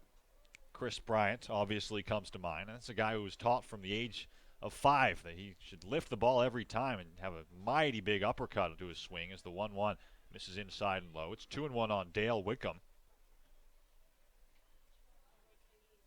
McGowan didn't use that philosophy, though, and it worked out for him as well. 8 home runs, a pretty good total in a 55-game college season. The 2-1 into Wickham, a fastball at 94 miles an hour that misses outside. So it's 3-1 on the Cornell center fielder. Wickham, 5'11", 170 pounds. Just finished up his junior season with the Big Red. Had a .406 average, but that came in just 25 starts for Cornell. The 3-1 from King, a big rip and a miss. An 89-mile-an-hour fastball that time, and the count full on Wickham. 5-0 Cotuit over Falmouth. Kettleers with 2 in the first, 3 more in the second to build this 5-run lead. Reverse that. 3 in the first, 2 in the second for the Kettleers. 5 all the same as the 3-2 fastball swung on and missed. Strike 3. There's 7 strikeouts for Dylan King, who continues to mow down these Commodore hitters, and it will bring up the top of the lineup and Logan Davidson. This is who Dylan King is. We've talked about it all 2 2/3 innings that he's been on the mound so far in a Kettleers uniform this season. All 2 2/3, of course, coming this evening, but he is a strikeout machine. It doesn't seem to matter, at least so far this evening, the quality of competition, because obviously he did most of those strikeouts, or did most of that striking out, as the first pitch misses upstairs to Davidson. Most of that striking out at the Ohio Valley Conference level, but mowing down some quality hitters here. It's the first time through this Falmouth lineup. Davidson, the batter, the switch hitter from the left side, pops up the 1-0 into straightaway left field. Very playable for the left fielder Brett Kinnaman, who retreats and gloves for out number 3. 7 strikeouts through 3 innings for Dylan King, and he keeps Falmouth off the board once again. We'll head to the bottom half of the third this afternoon from Lowell Park. It's 5-0. Good guys over the Commodores here on the Cotuit Kettleers Video Network.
The southpaw Connor Eason back onto the bump for his second inning of work. He'll face Gian Martellini, Mitch Bigras, and Akeo Thomas as the Cotuit Kettleers look to add to their 5-run lead as we head to the bottom half of the third this afternoon at Lowell Park. If you're just joining us, you missed quite a bit. Cotuit with 3 runs in the first, 2 more in the second. They chased Falmouth starter James MacArthur after just an inning and a third. MacArthur gave up 3 hits, walked 2, gave up 4 runs, 3 of which were earned to lead to this 5-0 score. Will Greer, Matt Rigby alongside you. The home opener this early evening in Cotuit, Massachusetts. A full crowd on hand. And again, not a cloud in the sky. A mid-60s, beautiful mid-June summer evening on Cape Cod. The first batter of the bottom half of the third, Gian Martellini, the right-handed hitting catcher out of BC, about to face Connor Eason, who has a high leg kick and delivers a first pitch fastball that Martellini rifles right back where it came from into center field for a leadoff single. Good start to this night for Martellini. He's 2 for 2 with a pair of base knocks, and it'll bring up Mitch Begras, his BC teammate, with a man on and nobody out here in the third. 7 hits already for Cotuit. Mentioned those couple of walks out of the right hand of James MacArthur. A couple errors as well, but Cotuit has earned most of these 5 runs so far as Begras swings through. Good changeup it looked like that time out of the left hand of Eason. It's 0-1. After going 0 for 3 with a walk last night, Begras 0 for 1 tonight with a pop-up to the first baseman Berger that mercifully ended the bottom half of the first for the Kettleers. The 0-1 fastball misses inside, so the count now even at a ball and a strike on Begras. Some more on Connor Eason. We mentioned his kind of roller coaster ride so far in his first couple years of college baseball, and I say that, Matt Rigby laughs because in the article I was reading about Eason as the 1-1, a curveball right over the heart of the zone for strike 2 into Begras. The article actually leads off. This was the lead that the writer for the Virginian pilot, Jamie Frankenberry, chose to use. He's a roller coaster aficionado, so when he was choosing to transfer to a JUCO after leaving UVA, he naturally chose Orlando, the roller coaster capital of the United States. The 1-2 misses outside. It's now 2-2 on Begras. Said on weekends he went to Universal Studios, Walt Disney World. Used a pun that I think is too good not to mention. He likes to keep the ups and downs to his roller coaster life. Likes to be smooth and consistent on the mound. The 2-2 laced into shallow center field where it gets over the head of the leaping shortstop Davidson for another base hit. There's the first hit of the summer for Mitch Begras. I'm sure he's happy to get that one under his belt. And there are 2 on. Still nobody out for the 8th hitter, Akeo Thomas.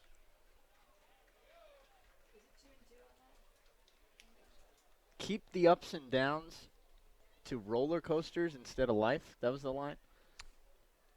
I guess if you make your life roller coasters, then that's possible. I don't know of too many people who don't have ups and downs outside of the amusement park. Says Eason is happy to limit the ups and downs to his favorite theme park rides and not his baseball career. And those theme park rides, by the way, they're mentioned in dashes here. The Incredible Hulk at Universal Studios and the Rock and Roller Coaster at Disney World's MGM Park. The bunt is gotten down, but it rolls foul. Willie Berger picks it up in foul territory up the first base line. Akeo Thomas trying to sacrifice a couple runners over for the second straight night. Count 0-1 on the 8-hitter. With Akeo Thomas at the plate, because I need to do something with this roller coaster story, I suppose. With Akeo Thomas at the plate, I'm wondering if Akeo Thomas would be tall enough to ride any of the roller coasters that are preferred.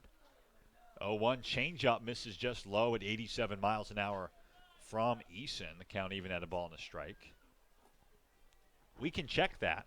I think it's something like 4'10" would be my guess.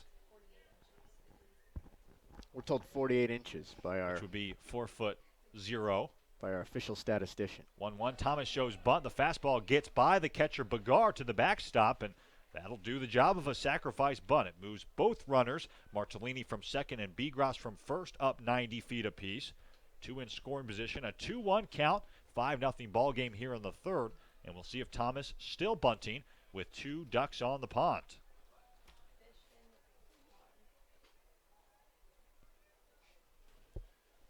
Any roller coasters in Charlotte or Chesapeake, excuse me, for Connor Eason?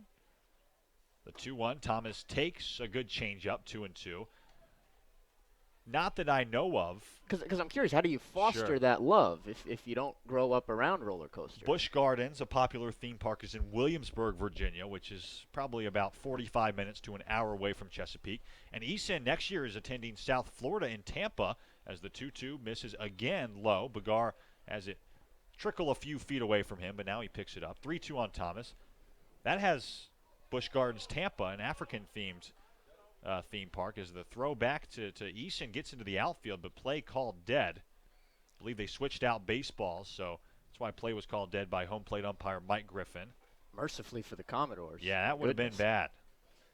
Looked like the runner at third, Martellini, wasn't even really paying attention. I think he was having a conversation with third base coach / field manager extraordinaire Mike Roberts. So it's not like he was ready to take off as that ball trickled into center field.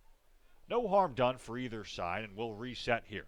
2 on, a 5-0 ball game. The 3-2 into Thomas, a fastball that misses upstairs. Again, it trickles off the glove of Bagar, and Thomas with a well-earned no out, 2 runners on walk. Their bases are now loaded. Connor Eason on a bit of a roller coaster ride right now for Zach Cohn, the 9-hitter.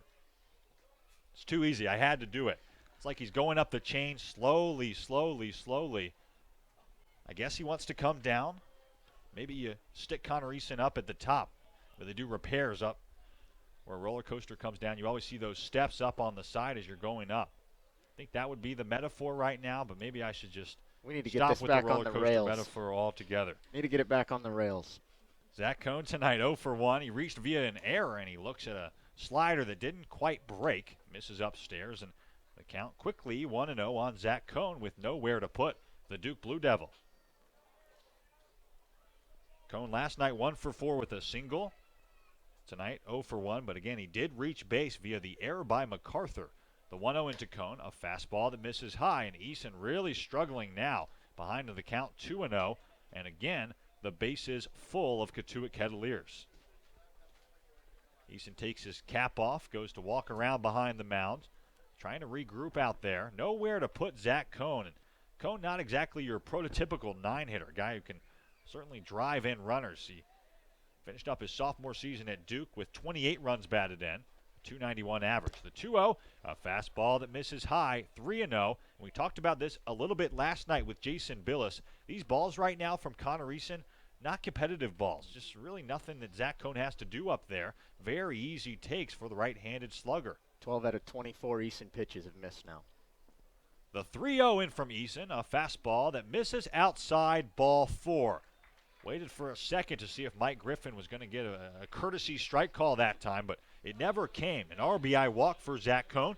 His first run batted in of the summer. It brings home Martellini from third, and it's 6-0 Cotuit as this painful night for Falmouth continues. You know, this is about as opposite, at least a start to the season, because I understand if you're Falmouth, you're only 11 and 2/3 innings, or 11 innings flat, because no outs here in the third. First pitch into Ginesta, ripping a miss at a good changeup, 0-1. This is about as opposite a start on the mound as you could have through the first 11 innings compared to what the Falmouth Commodores did last year. Them and Harwich had fantastic pitching staffs all year long, and I'm talking about right around 2 ERAs and 1 whips for an entire season as an entire staff.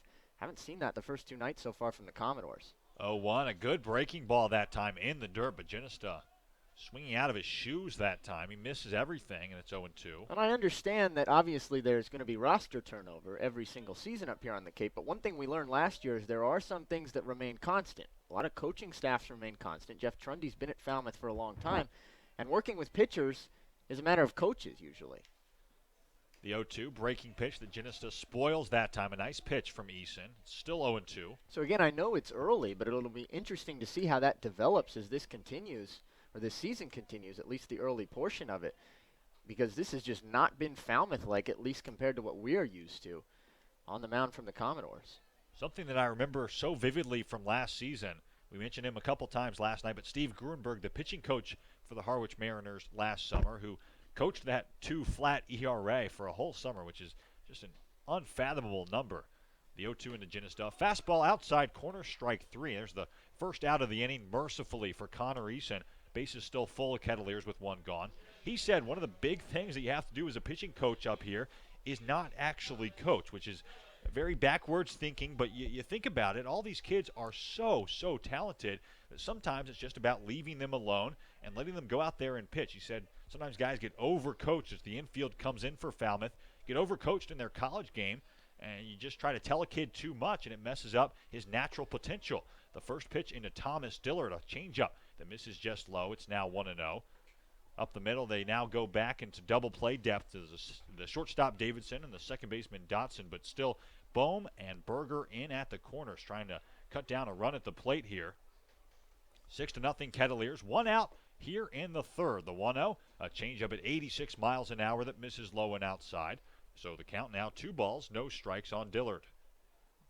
That sounds all fine and well when it comes out of the mouth of Steve Gruenberg and his Harwich Mariners don't walk anyone as they did last year. But when guys are walking the park, as Falmouth is tonight and as Bourne did at times last night. The 2-0, Dillard swings and fouls a pitch out of play down the right field line. You almost can't afford to just simply leave them alone. You have to go out and tell them to regroup and find the strike zone. Which is when I think you can run into some trouble because guys are taught one thing in college ball, maybe taught another when they come up here. Just have too many cooks in the kitchen, if you will, and at some point it can get into dangerous territory, I think. Bases loaded, the 2-1 kick and the delivery. A fastball like it was fouled off the mask of the home plate umpire, Mike Griffin, but fortunately he doesn't really flinch. Looks like he's okay after going down a half inning earlier. The count 2-2 on Dillard. Tools of ignorance back there for Mike Griffin tonight. He's taken a couple nasty foul balls right off the mask. You're right, he didn't really flinch on that one. Perhaps he conditioned himself well enough after the first one. But not the, I guess, most pain-free night, not the most leisurely night behind the plate calling balls and strikes so far for Mike Griffin. You'd like to think somebody's going to whip up Mr. Griffin a 5-star meal after this one. He can just look forward to for the rest of the night because we're only in the bottom half of the third inning, an hour and 20 minutes into this baseball game. The 2-2 into Dillard, a good curveball swung through and missed for strike 3. So Eason with some damage control here. The bases were full of Kettleers just a moment ago. A run already home and no outs, but 2 straight swinging strikeouts of Ginesta and now Dillard, and it brings up Griffin Conine, an all-lefty matchup here with the bases still full. Talked about in the pregame show, Matt, but Conine successful not once but twice last night in lefty-lefty matchups, including the go-ahead 2-run single in the 7th off of the lefty specialist P.J. Poulin out of UConn. Here's the first pitch into Conine. He swings and rips it to the first baseman Berger, who retreats, now takes it to the bag himself, and wins the race against Griffin Conine for out number 3. Cotuit adds a run on an RBI walk from Zach Cohn, but to be completely honest, could have been much worse for the Seminole State pitcher Connor Eason. We'll head to the 4th inning tonight from beautiful Lowell Park. Cotuit with a comfortable 6-0 lead over Falmouth on the Cotuit Kettleers Video Network.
Back at Lowell Park, 6-0, Kettleers over the Falmouth Commodores as we head to the fourth inning of play tonight from Lowell Park. Joined by Matt Rigby, I'm Will Greer. We have a new umpiring crew. We have a new home plate umpire and first base umpire. I guess I should be more specific. Jay Dion, who was at first base, now our home plate umpire, and Michael Finn, who was at third, heading over to first. It'll be a two-man crew from here on out because Mike Griffin, the home plate umpire who we kind of just joked about, continuing to get hits off of his mask. He has left the game. We certainly thinking about him and hope he's all right. As the first batter of this fourth inning, Clayton Daniel fouls a good first pitch fastball out of play. It's 0-1.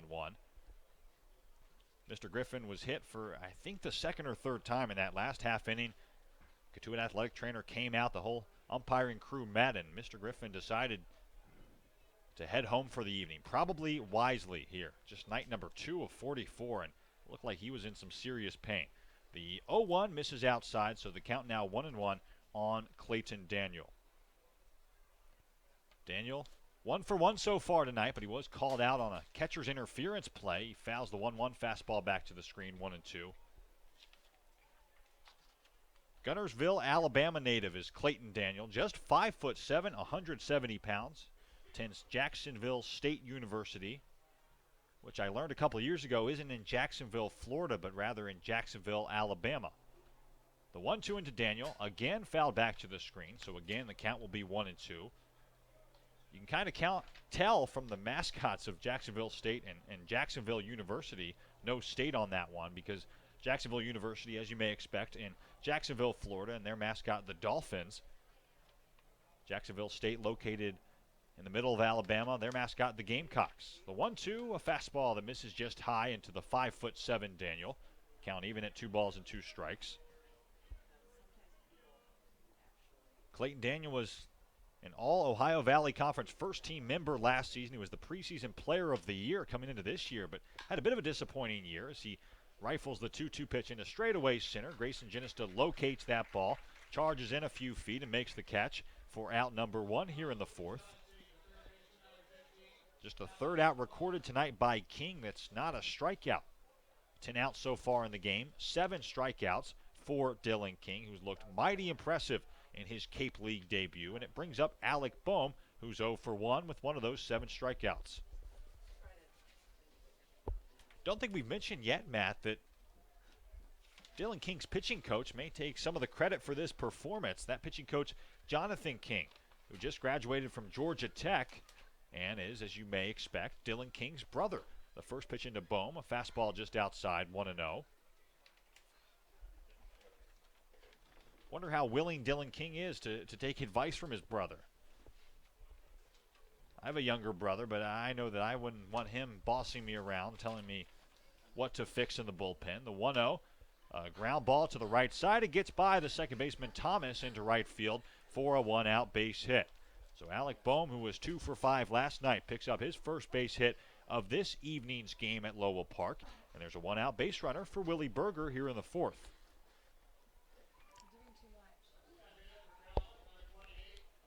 Nice piece of hitting that time by Boehm to go the other way. If he'd hit that ball any more weakly, I think Thomas would have been able to range over and make a play. But that ball hit quite sharply off the right-handed bat of Alec Boehm and does trickle into right field for a 1-out base runner. Willie Berger now the batter. He's 0 for 0 officially. Drew a nice walk back in the second. Dangles the bat over the plate and takes a first pitch fastball on the outer half at 86 miles an hour for strike 1. Range is the perfect thing to identify, I think, in Thomas. Watching him last night and watching him tonight, first time in person, I'd read about his glove, read about his range, but the kid can absolutely play a good second base. Gets to almost everything the last 2 nights. A great player to have on your squad. The 0-1 grounded to Thomas, who shows that range. Flips to Cone at short for 1. Return throw on to first in time, a double play. Boy, it couldn't have worked out any better for us, Matt. Thomas on the very next pitch shows that range, moves to his left, and throws to Cone, who did the rest for an inning-ending double play. Commodores get a 1-out base runner via this single off the bat of Boehm, but they do not score in their half of the fourth, and we'll head to the bottom half tonight from Lowell Park. Cotuit up 6-0 over Falmouth on the Cotuit Kettleers Video Network.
Back at gorgeous Lowell Park as the temperature dips into the low 60s now as the sun begins to set on Cape Cod. This game an hour and a half old as we head to the bottom half of the fourth tonight. Joined by Matt Rigby, I'm Will Greer. 6-0 Cotuit over Falmouth. The Kettleers, who went just 1-12 in their first 13 games a season ago, trying to better that record in just game number 2 and improve to 2-0 through 2 games here in 2017. 4, 5, and 6 due up for the Kettleers against Connor Eason, the southpaw out of Seminole State, who kicks and delivers a first pitch fastball that misses just outside for ball 1. If you're just joining us, we do have a 2-man umpiring crew because home plate umpire Mike Griffin had a couple too many foul balls off of his mask, had to leave the game as the 1-0 misses high, 2-0. So JD on our home plate umpire. Michael Finn moves over to first, and the third base umpiring spot vacated for now. Cresto tonight 2 for 2, a pair of RBIs, a double and a single. Stolen base as well for the Santa Clara Bronco. Swings through a 2-0 changeup, 2-1. Cresto, to me at least, the perfect example of a guy who is so good, kind of exemplifies if you're good enough, somebody can find you. Because Santa Clara, one of the worst teams in all of college baseball. But Cresto having a spot, at least on a temporary basis with Cotuit, to start this 2017 summer. The 2-1 misses outside, a fastball that time. So the count now 3-1. Plays in a good conference. Good baseball conference out there in the Big West, sure. I believe, right? I believe it's not the Big West, no? Actually. The 3-1. West Fastball Coast? misses inside. West Coast, yeah. Ball 4. Cresto's reached base all 3 plate appearances tonight. Leadoff walk issued by Eason. The third free base he's issued so far in his inning plus. I know Michigan went out there for a tournament earlier in 2017. K.O. Thomas, Jace Van Senna were there for that. Santa Clara gets a lot of games in with USC, UCLA, some midweek battles with those 2 schools. Conference games with Fullerton, San Diego. Cresto gets some exposure. I think here's the first pitch into Kinnaman. He takes a first pitch fastball for strike 1. Am I doing it again? I put Big West schools in the West Coast Conference. I'm thinking West Coast Conference is Gonzaga, Portland, Santa Clara. BYU, I believe, as well. Big West, I think, is the stronger of the 2 for sure. As the 0-1 into Kinnaman, a fastball gets the outside corner for strike 2. Because Santa Clara's RPI was 261 out of 299. And I would imagine that it would not be that low if they were facing the likes of UC Santa Barbara, Cal Fullerton, as you mentioned, Long Beach State. I'll see myself out. We can check. Could be wrong. No, you're right. Breaking ball outside, 1 and 2. So I apologize. Well, let's pull up the full list here. I know know the power of Google at our fingertips. I know that the West Coast Conference was pretty good this year. If Gonzaga and BYU, which I believe you are correct, are in the conference. Both of those programs were pretty good. BYU made it to the Palo Alto Regional. Gonzaga, a lot of people thought were a snub when it came to the NCAA tournament. Eason stares Cresto back to the first base bag. Shadows beginning to creep onto the field here at Lowell Park. The 1-2, a fastball that misses outside. 2-2 now from Eason. Here's the full list. I know off the top of my head, at least 3 of these schools are really bad baseball programs. BYU, Gonzaga, the good. Loyola Marymount, not so good. University of the Pacific, Pepperdine, Portland, St. Mary's, San Diego, San Francisco, and Santa Clara. The 2-2 fastball misses just low, so the count now full into Kinnaman. It's not a horrible baseball school, but certainly comparatively to the Big West Conference, not that great. Cal Fullerton has advanced to the College World Series, which begins today. Not sure if they play today or tomorrow. As the 3-2 into Kinnaman, a breaking ball that swung on and fouled out of play down the third baseline. Looks like it might hang up, however, and it does for the third baseman, Bohm, who ranges over and catches that ball near the fence. Lost that foul ball for a moment into the shadows, out of sight here from our vantage point behind the backstop. But it is the first out of the inning off the bat of Kinnaman, and it brings up Gian Martellini with a man on and a man out here in the fourth.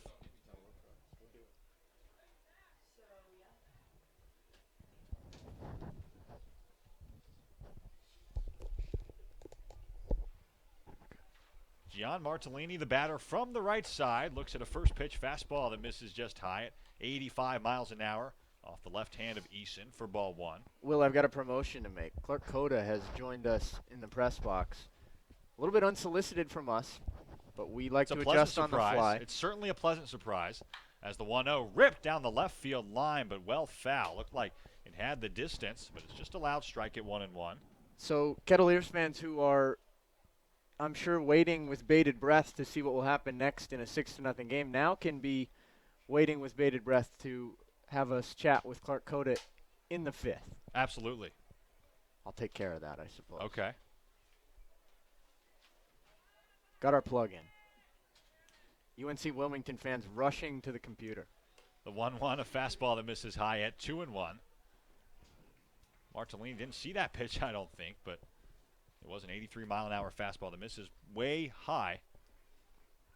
Might have to tweet the UNCW Seahawk Twitter account. Tell them to do a little promo for us. Hopefully we can legitimately get some UNCW Seahawk fans onto their computers. Shortest prep time for an interview I'll ever have, but I'll make it work. Sometimes those are the best interviews, right? The 2-1 into Martellini, a good breaking ball that gets the outside corner at 70 miles an hour. More of an eephus that time from Southpaw Connor Eason, and the count now even at 2 balls and 2 strikes. 6-0 Cotuit over Falmouth as we play on here in the bottom of the 4th.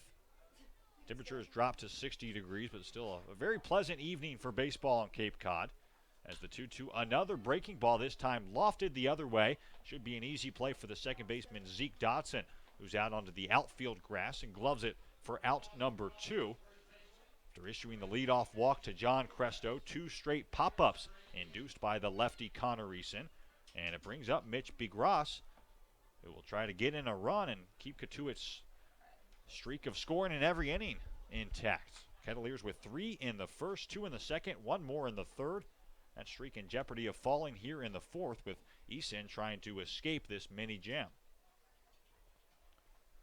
McGrath, who's 1 for 2 with a single, looks at a first pitch fastball, a changeup rather, at 68 miles an hour as I look up to the radar gun at 1-0. K.O. Thomas, who's 1 for 1 with a double, waits on deck, hoping to get a chance here in the 4th as the 1-0. That time a fastball, but just 83 miles an hour from Eason on the outer half at 1-1. Maybe we're having our first radar gun malfunctions of the season. Seen some wacky numbers up there. Fastball looks like it has a few more miles an hour than low 80s. Here's the 1-1. It's a breaking pitch that Mitch Begras checks his swing at, but he does not go around. So it's ball 2, a 2-1 count on Begras. I mentioned earlier we were getting a couple 52s. I think I saw a 47 on the radar gun earlier. Last I checked, supposed to be better than that up here. So I can it's a throw work in 47, progress. which means that it must be a malfunction. That's my logic, at least. 1-2 the count. 2 outs here in the 4th. Here's the 1-2 delivery. A fastball that almost clips Mitch Begras. He gets out of the way, though. 2-2 now the count.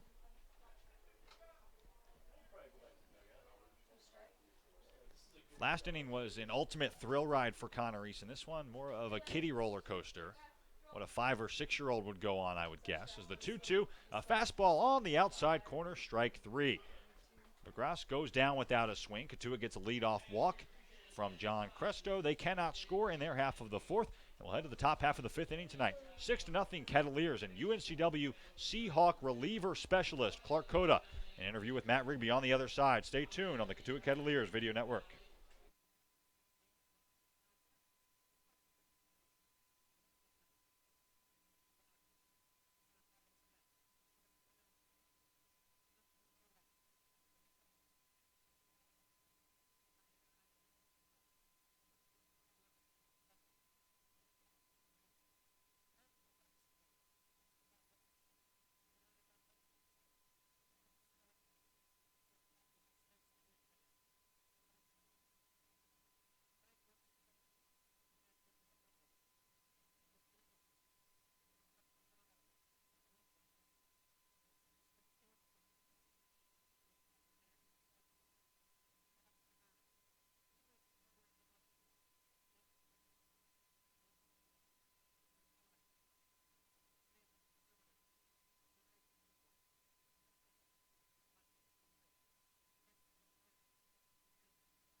Matt Rigby back with you here from Lowell Park in Cotuit, Massachusetts. We move to inning number 5, 6-0. Cotuit on top of Falmouth. New pitcher for the Kettleers. Dylan King's night is over. It was a spectacular one and on the mound in his Cape League debut. Had the strikeout pitch working from the beginning, and he gives way to the Georgia Southern righty, Chase Cohen, who will go to work for the 5th. I'm joined in the booth here at Lowell Park by not one, but 2 Kettleer relievers from last night's opening night victory. I only promoed Clark Coda, but Jace Van Sena is with us in the booth as well. First and foremost, fellas, welcome to the broadcast booth on night number 2 and night number 1 at Lowell Park. Thank you. Yep, thanks for having us. So my first question, I guess, for each of you, big night last night for the bullpen. Jason Billis was pretty good, came out in the 5th inning, and it was a close game, so a lot of work had to be done still. You guys did a really good job. How did it feel to kind of be the catalyst for the first victory of the year for Cotuit? It's pitchers' jobs, go out there and throw strikes and let the defense work, and I think to start off the season like that, and actually I think we turned 4 double plays in the first 5 innings, so to see that out of our defense was really positive, and just to see our defense work, it was good to see for opening day. Zeke Dotson, the batter, leading off here in the 5th. Takes the first pitch strike. Go ahead, Clark. Yeah, it was definitely great to be out there. It was a fun atmosphere. Like Jay said, it's easy to get on the mound and fill up the zone when you know the defense behind you is going to make plays like they were last night. It helped us out, and we were actually able to, get more strikeouts than anything, just because that confidence we had up there that our defense was going to make plays no matter what. Oh, one pitch misses low to Dotson, 1-1. And now the 1-1 offering from Cohen. Fastball for a strike on the inner half. It's 1-2. So Jace, Clark talked about the defense. You talked about the defense a little bit as well. One kid defensively that we've had our eyes on the first 2 nights, your college teammate, Akeo Thomas. He can pick it at second base really smooth. Is it a little bit easier, as the 1-2 to Dodson's a big rip and a miss, first strikeout of the night for Cohen. Is it a little bit easier, Jace, to be on the mound when a guy is that good behind you at second base? And is there anything, I guess, really crazy at school that you've seen him do with the glove? No, it's funny that you said pitching was a catalyst yesterday, because Keo's been a catalyst for our team back at Michigan all season.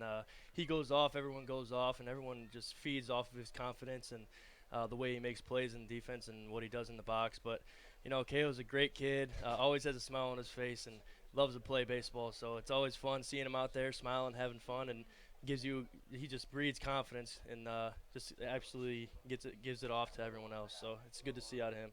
Marty Bikina, the batter now for Falmouth, takes the first pitch low and in, 1-0. Bikina 0 for 1 with a swinging strikeout back in inning number 2. And now the 1-0 from Cohen. Big rip and a ground ball to the shortstop. Deep in the hole, it's Cohen. Long throw across the diamond in time to get the speedy Bikina by half a step. 2 away. You guys might be on the hook for not very long. Could be a 1-2-3 inning. Clark, I'll turn to you now. Will and I talked a little bit last night on the broadcast about your use of the breaking ball throughout each of the 2 innings. That's something that you feel is more effective against big-time hitters who have more pedigree, I suppose, on the Cape, who are dialed up to hit a nice fastball. Is it something that you consciously go to more, or is it just a pitch that's always worked for you? Are you using it more up here, I guess, is the question, or do you plan to? I'd definitely say I use it more up here so far. I think at school you can just kind of get away with throwing fastballs, and that's what I did during the spring season. But up here, these guys can time up just about anything, so I kind of felt like I need to go out there and establish my breaking ball, and I just had the confidence last night that I could throw it at any pitch, any count, any location, and that's what I did, just went up and executed. Austin Bagar quickly in an 0-2 hole, perhaps Falmouth down to their last strike here in the top half of the 5th. Jace, was your family at the game last night? We had some people behind us who were cheering quite loudly just for you, so I think that was a hint. Yeah, my dad actually flew in Tuesday morning, and my host family was there last night with their 2 kids, so it was fun to see them there and cheering us on, and good to see a Kettler win. Family and biological father. Okay, yes, I had to clear that up a little bit. You fell behind in 1-2-0 count. Maybe it was a 3-0 count, and they gave a nice applause. I thought it might be a Bronx cheer until I realized that they knew you. The 0-2 to Bigar misses low, 1 ball and 2 strikes. I like to ask every pitcher that we talk to, one pitcher that you guys model yourself after more than anybody else? Clark, you can go first. For me, it's Matt Harvey.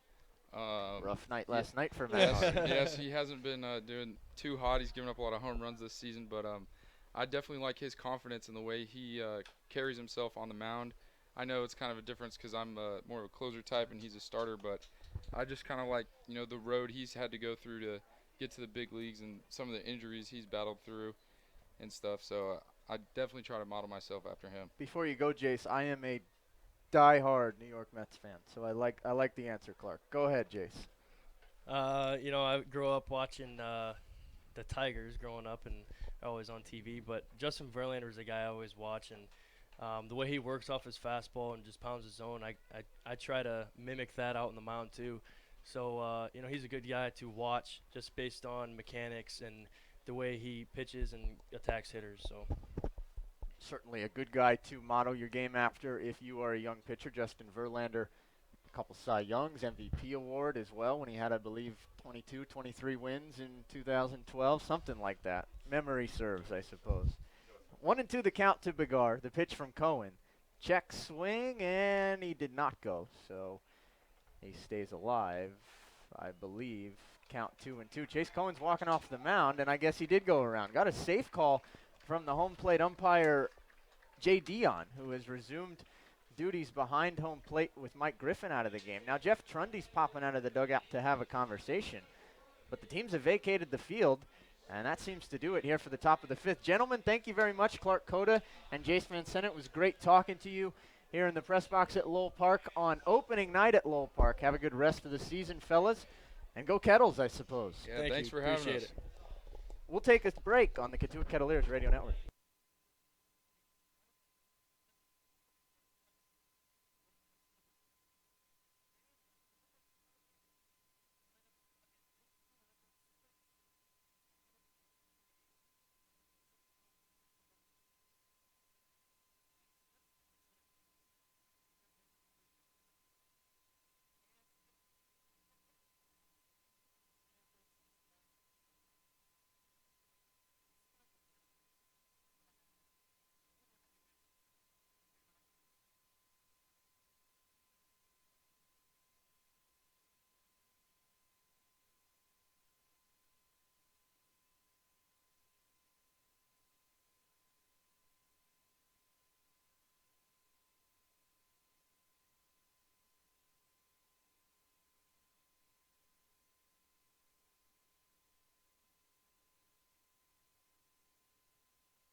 I'll let the KO play before I welcome you back for the bottom of the fifth at Lowell Park. Matt Rigby alongside Will Greer here in Cotuit. 6-0 Kettleers lead the Commodores after 4.5. And the first pitch to KO is a fastball for a strike on the outer half.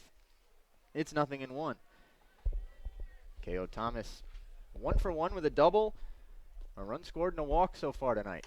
The 0-1 pitch sails way upstairs, and it's 1-1. Connor Eason back onto the mound for Falmouth for his third inning of work.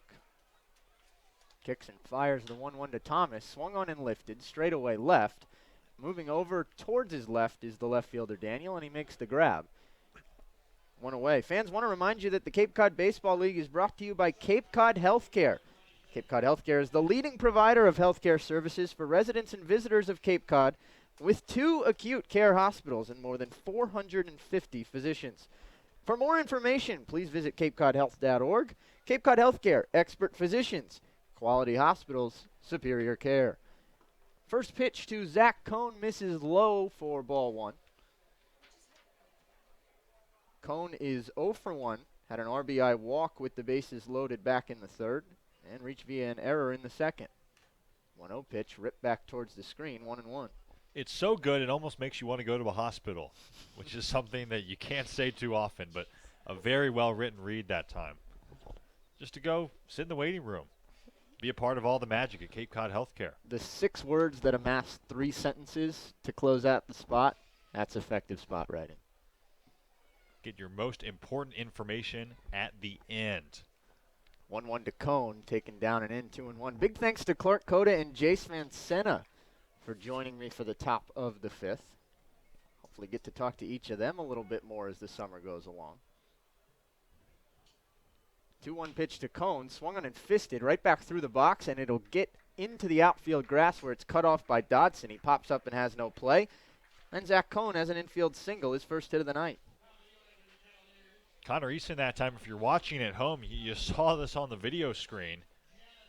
He kind of reached his left hand down to try to field that ball, which is a really dangerous play for a pitcher. That time, the ground ball not hit all that sharply off the bat of Cohn, but usually you're taught to just keep your hand up, only try to field a ground ball with your glove. And maybe fortunately for that time, for Easton, that ball did get by and is a quasi-infield single for Cohn. Grayson Genista turns the lineup card over now and fouls the first pitch that he sees off to the left side. Pitch ran in on his fist there. Genista up for the 4th time. Walked and stole a base before scoring in the first. Grounded out into a 6-6-3 double play in the second and struck out looking in the third. He's up with a man on here. And the 1 pitch misses low, runner goes, and Cohn's going to go down to second base without a throw as that pitch missed in the dirt. Another stolen base for Cotuit. If my counting skills are holding up, I believe that's 6 now on the afternoon for Cotuit. Can you back me up on that, Will? I have 6 as well. There we go. Would like to get a third person to verify that, but I think we're good in saying it's just 6. 1-1 pitch low and away to Genista, 2-1. Stolen base in a 6-0 game in the 5th. Continue that a little bit further. You could draw some Commodore ire, but probably still early enough to say that it's within the unwritten baseball rules. The 2-1 misses upstairs, 3-1 to Genista. Taking a look at the out-of-town scoreboard for the first time tonight. All 4 other games have begun now. Yarmouth Dennis leads Orleans by a score of 4-2. It's in the top of the 7th in South Yarmouth. As the 3-1 pitch is over for a strike to Genista, full count. Pitching matchup in that game was Josh McMinn for YD against Joey Murray for Orleans. Chatham and Bourne locked in a scoreless affair in the top of the 4th. Payoff pitch, swung on and chopped back through the box by Genista. Nice backhanded play by Dodson. Throws on to first, though, and the ball pops out of the glove of Willie Berger, and everybody is safe. Been that kind of night for the Commodores. Sure has. I'd like to see a replay of that. We obviously can't do that. I don't believe that ball was scooped into the glove of Berger. I think he just dropped it. He bobbled it for a few seconds and then made the call for now first base umpire Michael Finn very easy in dropping it all together. Not a good play, 3rd error, and it looks like Connor Easton's night is done. Connor Easton's night is done. Rough way for it to come to an end. An out he should have had that escapes him, but he will depart with 2 on and nobody out. 2 on and 1 out here in the bottom of the 5th. Give you the info on the new Kettleers pitcher, on the new Commodores pitcher, rather, when we come back on the Cotuit Kettleers Radio Network.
Ryan Zephyrjan, the Topeka, Kansas product out of the University of Kansas, is on to the mound for Falmouth as we return here to Lowell Park in the bottom of the 5th. Zephyrjan comes in with runners on. It's 2 on to be exact for the Kettleers with 1 out in a game that has already seen the Kettleers post 6 runs in the run, or 6 in the runs column, to Falmouth none, as we still play with 1 out here in inning number 5. Zephyrjan will face Thomas Dillard to begin his night, and he'll do so with runners on the corners against the man in Dillard, who is 1 for 3 with a single, a run scored, and 2 strikeouts so far. Kansas versus Ole Miss. Zephyrjan from the stretch kicks and fires. In the first pitch, a 93-mile-an-hour fastball that misses outside. It's 1-0. Returning to our out-of-town scoreboard, Brewster leads Hyannis 1-0 in the bottom of the 5th. So the Whitecaps continue to pitch well. Get a little chuckle from Will, as the runner's going to be picked off at first. Hung out to dry is Genesta. He was frozen. Meanwhile, runner's going to come in to score. That's Cone. And now Genesta, caught in a pickle, is eventually tagged out. So I suppose it works in a way for the Kettleers. They do score a run. It'll be a steal of home, albeit not a straight steal for Zach Cone that scores him. And a caught stealing, and I think it went 3-6 to 3. We'll call it that. Caught stealing 3-6 to 3 for the second out. Base is all of a sudden clear, and the 1-0 pitch to Dillard misses outside, 2-0. Anyway, Brewster last night, if memory serves, defeated Wareham 3-0. Is that correct? As the 2-0 pitch to Dillard is on the outer half. I am wrong. Brewster defeated Orleans 6-1. Somebody defeated Wareham. Hyannis over Wareham. Okay, so Brewster, through 13 innings and change, has given up 1 run. 2-1 to Dillard. Big cut and a miss. It's 2-2. That team in Brewster had the worst ERA, the worst opponent's batting average, the worst whip, and the list goes on and on and on last year. It kept them out of the playoffs. But maybe they've righted the ship. The 2-2 to Dillard. Big rip and a miss. He's down on strikes for the 3rd time this afternoon / early evening, and the inning comes to a close for the Kettleers. They get a run on the strength of 1 hit and a stolen base by Zach Cone. That stolen base was home. He also stole second. 7 steals tonight for the Kettleers. They don't leave anyone on, and we'll move to the 6th. 7-0 Cotuit leads Falmouth on the Cotuit Kettleers Radio Network.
Chase Cohen ascends the mound one more time for the 6th after working a picture-perfect top of the 5th for the Kettleers in his Kettleers debut.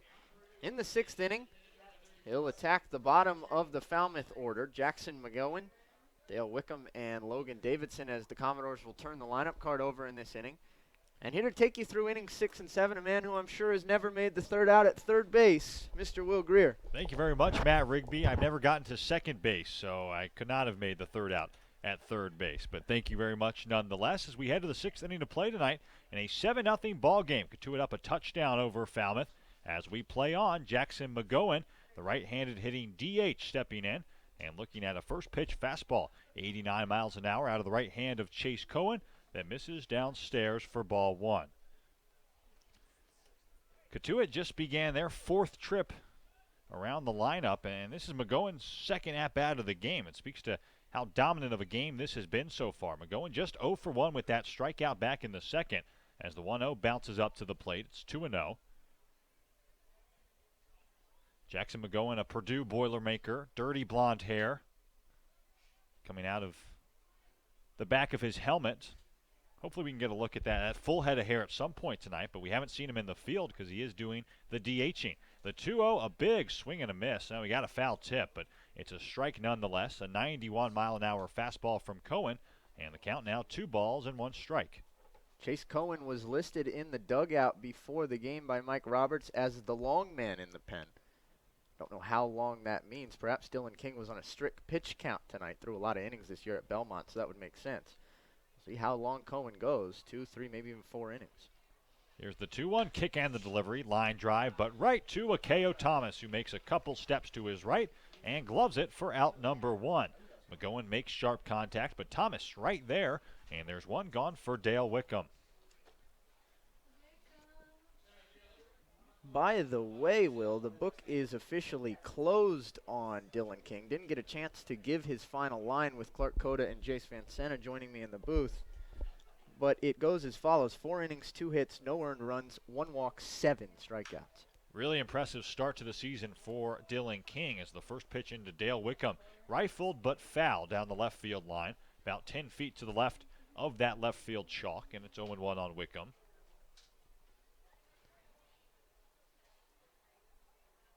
There's not much you could say in hindsight now that Dylan King could have done better in his first start. Don't know what you improve upon. He was just so dominant. Just 1 walk, 2 hits given up, a whole bunch of strikeouts. The 0-1 from Cohen, a changeup that skips into the dirt, and eventually the glove of Gian Martellini, 1-1. He had a wild pitch. Sure he'll be beating himself up. Hope he doesn't lose sleep tonight over that. The 1-1, a big swing, and another foul tip, this time off the right foot, it looks like, of Gian Martellini, who hobbles around.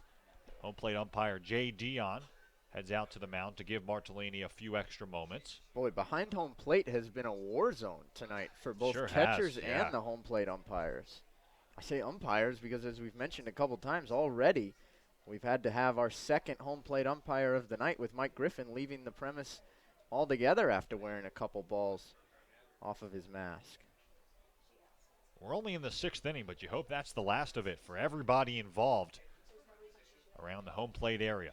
Here's the 1-2 kick and the delivery from Cohen. Ground ball right back to Cohen, who fields his position, jogs over toward first, and shovels an underhanded toss over to first baseman Mitch Bigras for out number 2. So a couple pretty sharply hit balls off pitches from Cohen, but 2 outs nonetheless. And it brings up the top of the order and Logan Davidson, who will bat from the left side against the righty Cohen.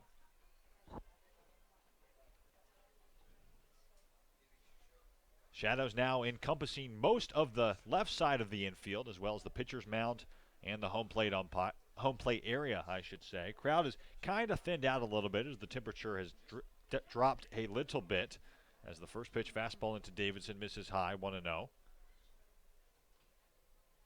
It's a beautiful night for Cape Cod baseball, but it does feel like an early season matchup, kind of what you'd expect for an opening day kind of game. Temperature hovering around 60 degrees now as this game more than 2 hours old, as the 1-0 fastball gets the outside corner, and the count now even at a ball and a strike on Logan Davidson. Davidson, the switch-hitting shortstop, the Clemson Tiger, 0 for 2 tonight. A strikeout in the first, a flyout in the third. Getting just his 3rd at-bat as we play on here in the top of the 6th. The 1-1 fastball misses outside at 89 miles an hour, 2-1. Davidson was drafted in the 30th round by the Philadelphia Phillies out of high school, but that was only after he revealed that he did plan to enroll at Clemson. Otherwise, he would be a first, second round at worst kind of draft pick as he laces the 2-1 fastball right back from where it came for a 2-out base hit. There's Logan Davidson's second hit of the summer. He was 1 for 4 last night, 1 for 3 tonight. I'll bring up Clayton Daniel with a man on and 2 outs here in the 6th. See if Falmouth can piece something together. They've had no more than 1 base runner on in any inning so far in this game.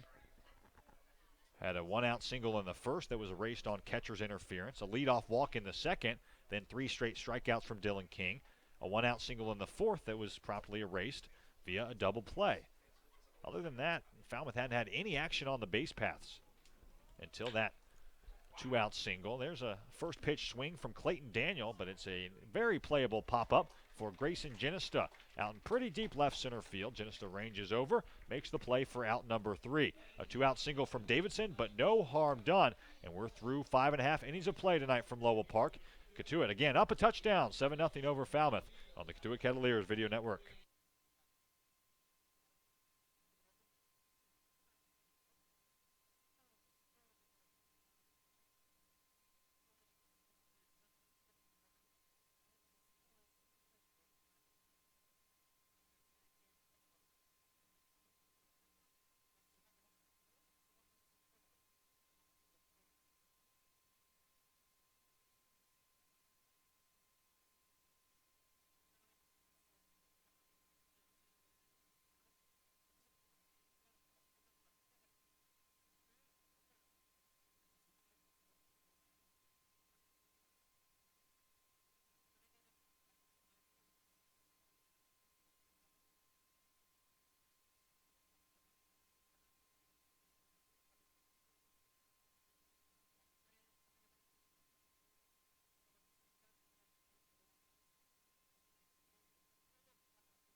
We head to the bottom of the 6th inning tonight from Lowell Park. 7-0 Cotuit over Falmouth as we play on. Joined by Matt Rigby, I'm Will Greer.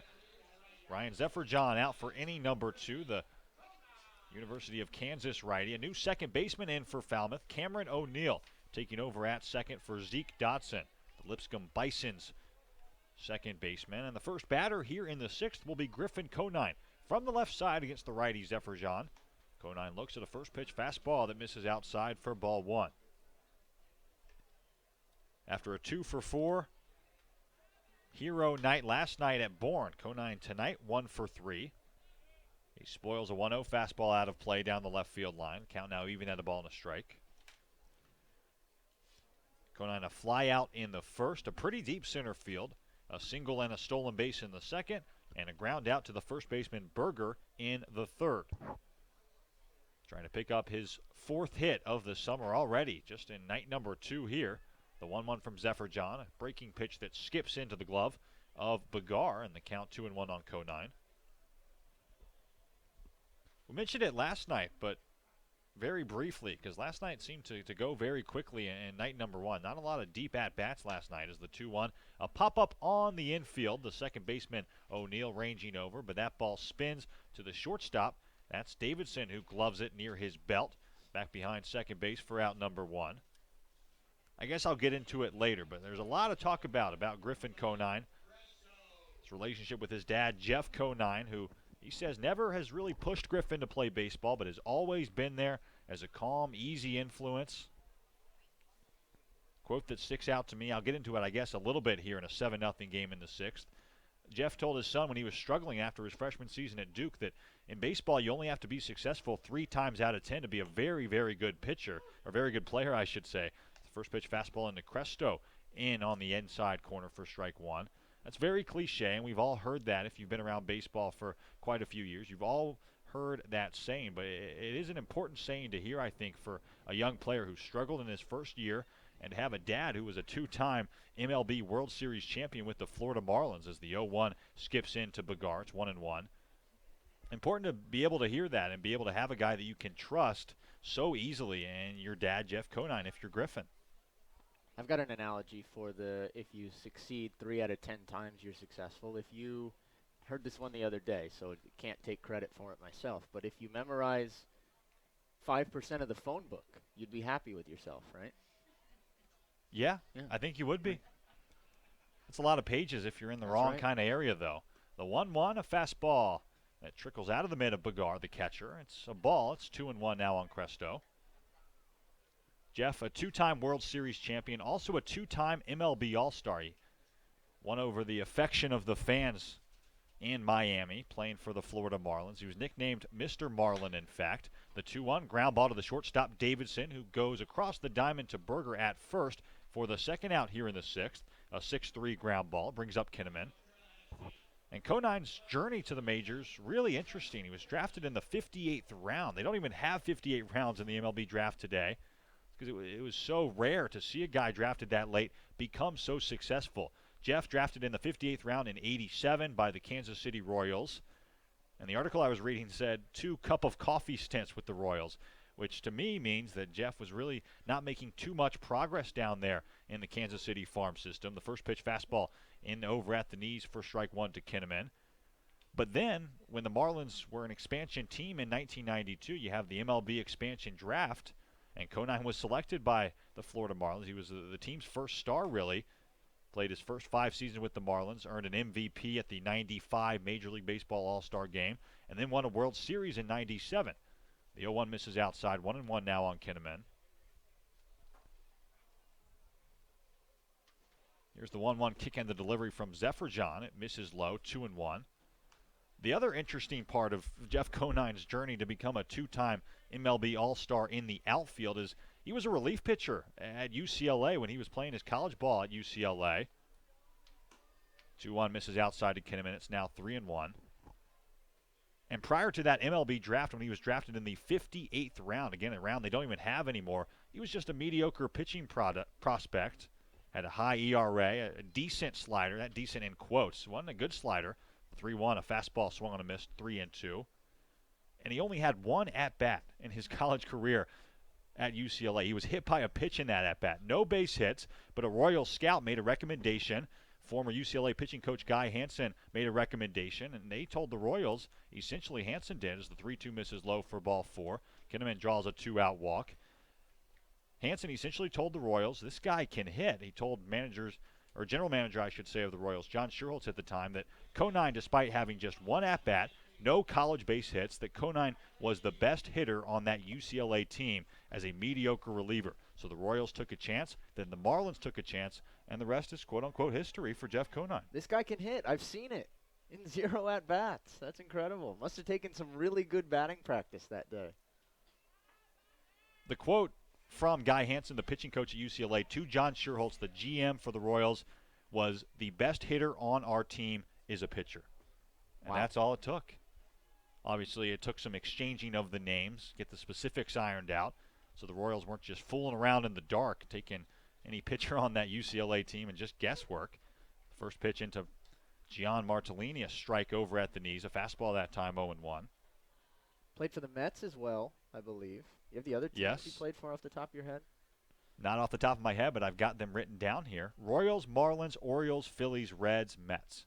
2 World Series titles with the Marlins in '97 and '03.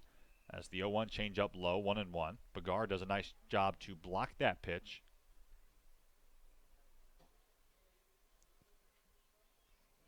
We'll get into more of Jeff and Griffin's relationship. Quite a few articles written about the two. Plenty more games, obviously, to talk about that relationship. But just wanted to get Jeff's bio out there as the 1-1. Big rip and a miss at a good fastball that time from Zephyr-John. It's 1-2. That's just got to give Griffin all the confidence in the world. He's already done better than his father in his college career, obviously. He came up as a hitter, knew exactly what kind of player he was. But if Jeff Conine can become a 2-time World Series champion as a guy who had no college at-bats, then anyone can do it. Obviously, you got to have the talent. Griffin apparently has that talent from what we've seen, at least in the first 2 nights of this 2017 summer. The 1-2 misses inside. So the count now even at 2 balls and 2 strikes on the Cotuit 6-hitter Martellini. 7-0 Kettleers over the Commodores here in the 6th. 7 runs, 9 hits, no errors for Cotuit. No runs, just 3 hits and 3 errors for Falmouth. The 2-2 swung and a missed by Martellini for strike 3. Martellini 2 for 3 coming into that at-bat with a rare strikeout. And we're through 6.5 innings of play. Make it 6 innings of play flat. tonight from Lowell Park. 7-0 Cotuit over Falmouth as we head to the 7th on the Cotuit Kettleers Radio Network.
Back at Lowell Park, 7-0 Kettleers over the Commodores as we head to the 7th inning of play on this picture-perfect opening night in Cotuit. Joined by Matt Rigby, I'm Will Greer again. 7-0 Kettleers, a dominant lead over Falmouth. At least it feels pretty dominant, feels pretty comfortable up to this point.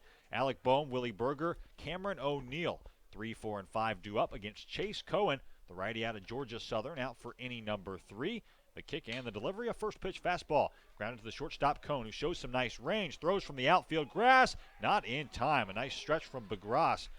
But our first base umpire now, Michael Finn, calling Alec Bohm safe at first. A leadoff infield single for Bohm.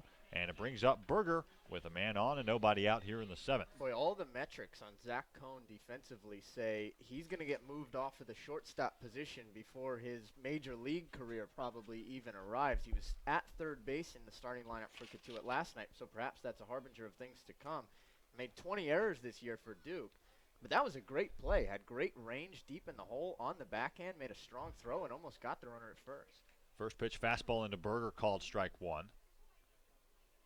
Really good footwork as well. I mean, he was deep in that hole. You have to plant your foot to get any kind of power on that throw, I would imagine. And looked like Cone knew exactly what he was doing. 1-0 quick pitch. Berger rifles right to left field. Playable, though, for Kinnaman, who retreats and gloves it a couple steps in front of the warning track for a loud first out.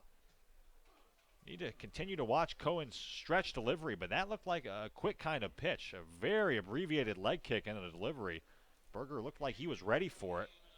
Willie apparently had done the scouting report. There's a man on, a man out now, and Cameron O'Neill getting his first at-bat of the ball game.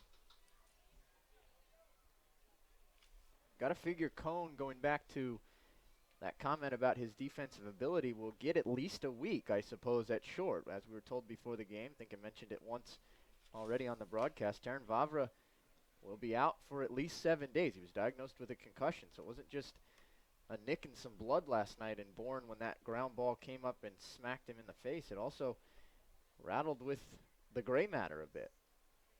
So you got to figure Cone will be the one at short. He's really the only other shortstop on the roster for Cotuit. First pitch into O'Neill, a breaking ball taken for strike 1.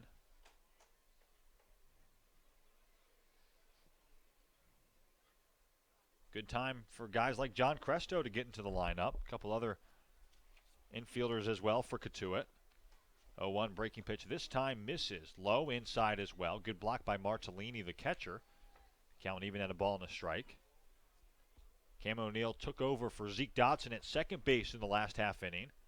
He pinch hit last night as well. Went 0 for 1 with a walk and a strikeout. Just finished up his junior season for Holy Cross. A proud Crusader dangles the bat over the left side of the plate and swings. Did he get a tip? Yes, he did. A foul ball off the umpire, J.D. on our home plate umpire. Count 1-2 on O'Neill. See a lot of Holy Cross kids come up here. Sorry, we'll see a lot of Holy Cross kids come up here to the Cape League as temps early in the season, and they end up having some staying power. We saw it in Harwich last year with Anthony Curtelli.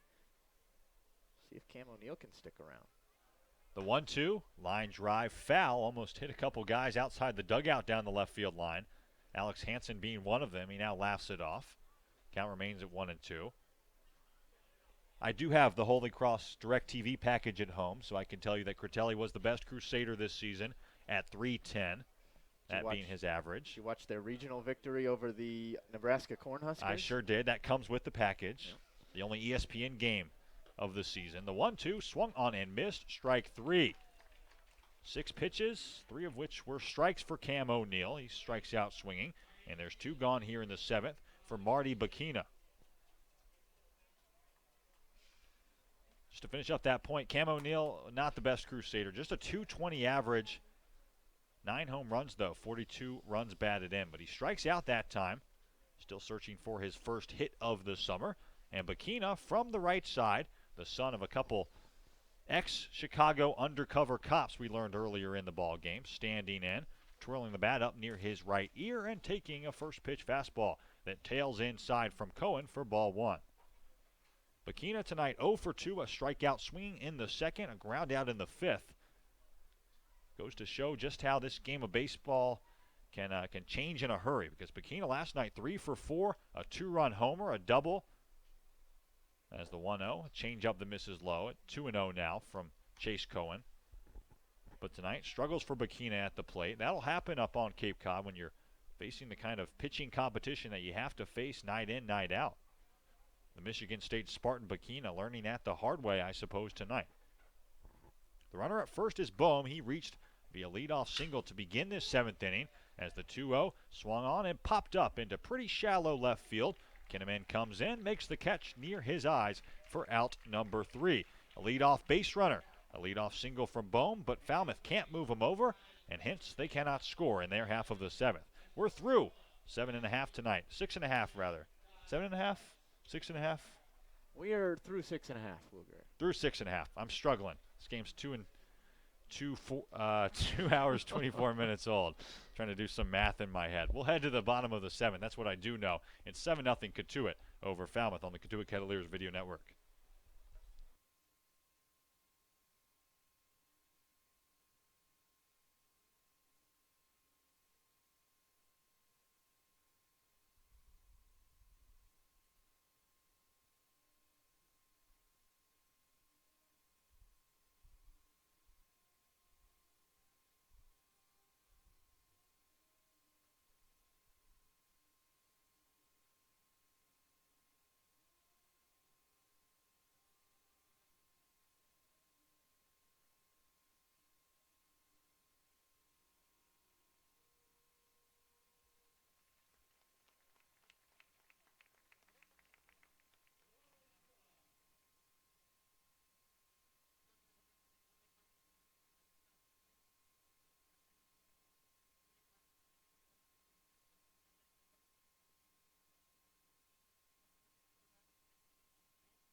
We're through 6.5 innings of play tonight from Lowell Park, the Cotuit Kettleers home opener. And so far, very much so good. A 7-0 lead for the Kettleers over Falmouth as we play on. Joined by Matt Rigby, I'm Will Greer.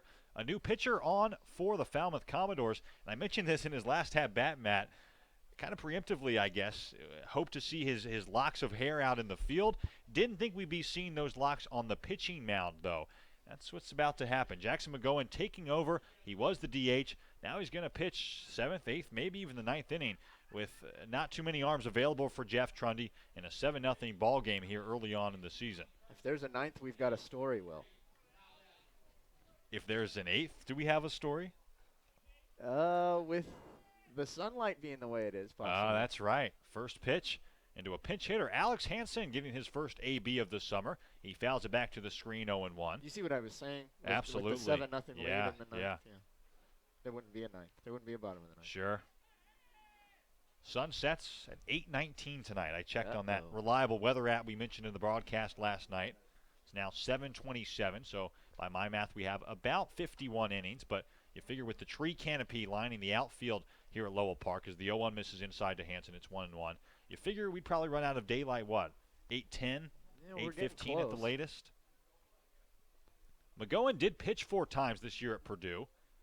At a 16.20 ERA as the 1-1 chop to the shortstop Davidson, who ranges over and throws in time to get the quite speedy Alex Hansen for out number 1 here in the 7th. Hansen takes over for Begras. We'll see if Alex goes out to first base. I would imagine he won't, but time will tell. And Akeo Thomas, the 8-hitter, coming up to face McGowan. In those 4 appearances, 5 innings, 9 hits, 9 runs, all earned, a home run given up, and a .429 batting average against. A small sample size, but McGowan at least used to being inserted into a game in which his team doesn't really have a chance to win. That being the case in this 7-0 ball game here in the bottom of the 7th. K.O. Thomas from the right side, 5'8", looks at a first pitch fastball that misses just high for ball 1. Thomas so far tonight 1 for 2, a double and a run in the 2nd, a walk in the 3rd, a fly out to left in the 5th. The 1-0 fouled out of play back behind the Cotuit dugout, the Falmouth dugout, I should correct myself, down the first base line. It's 1-1 now on Thomas. The only sun streaks still on the field remain in the right field corner. But everything else now fully shaded. Again, this game just about 2.5 hours old here in the 7th. As the 1-1 fastball misses just high. It's 2-1. Small strike zone for Akeo Thomas. You'd figure in a 7-0 game and a DH on the mound, that strike zone would expand a little bit, but it hasn't so far for Jay Dion, our home plate umpire. Here's the 2-1. It's a fastball that misses low. I think we've seen all fastballs from McGowan so far. The count 3-1 in this all Big Ten Michigan versus Purdue matchup. He is throwing 90, so he has the velocity. But yeah, not much secondary stuff so far. Here's the 3-1 high leg kick and the delivery. A fastball just outside. No, it gets the outside corner. So the count now full on Thomas.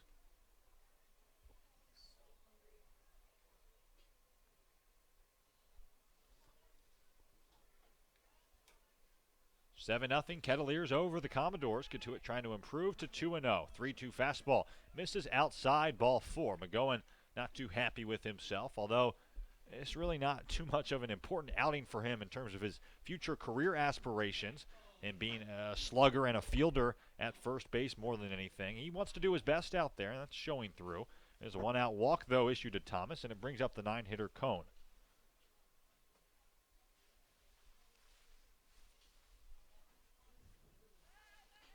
Zach Cone trying to pick up his 2nd hit of the ball game. Looks at a first pitch fastball, gets the outside corner at 88 miles an hour. First strike 1.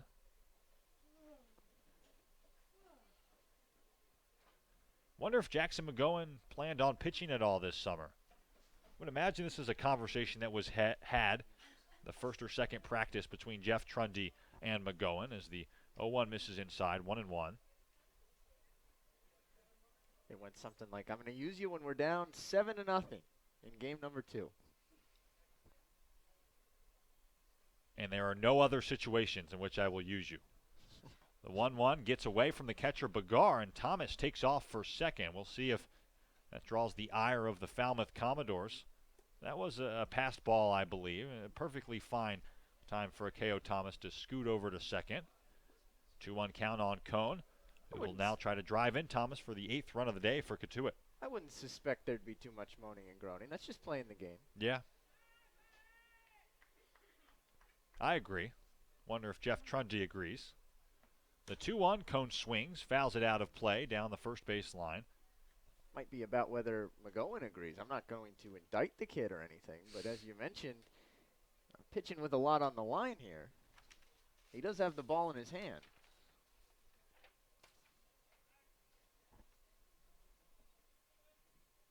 He was the Mental Attitude Award winner in high school at Brownsburg High. Can't make that stuff up. Oh, boy. Then So- he's probably not going to. I had just remembered in the back of my mind that I may have typed that note out a few days ago, and indeed I did. Glad I included it on the spot chart. So I'm guessing he's a guy who's open for anything, just wants to help the ball club win, and that's what he's doing right now. At least help the ball club get through the game, and that mental attitude showing through quite clearly for Mr. McGowan out on the mound right now. The 2-2 fastball fouled back to the screen, so the count will remain right where it was at 2-2. You can't make that stuff up. No, you cannot. Wonder who the other competition was. Mr. McGowan's senior year at Brownsburg High. The runner's up.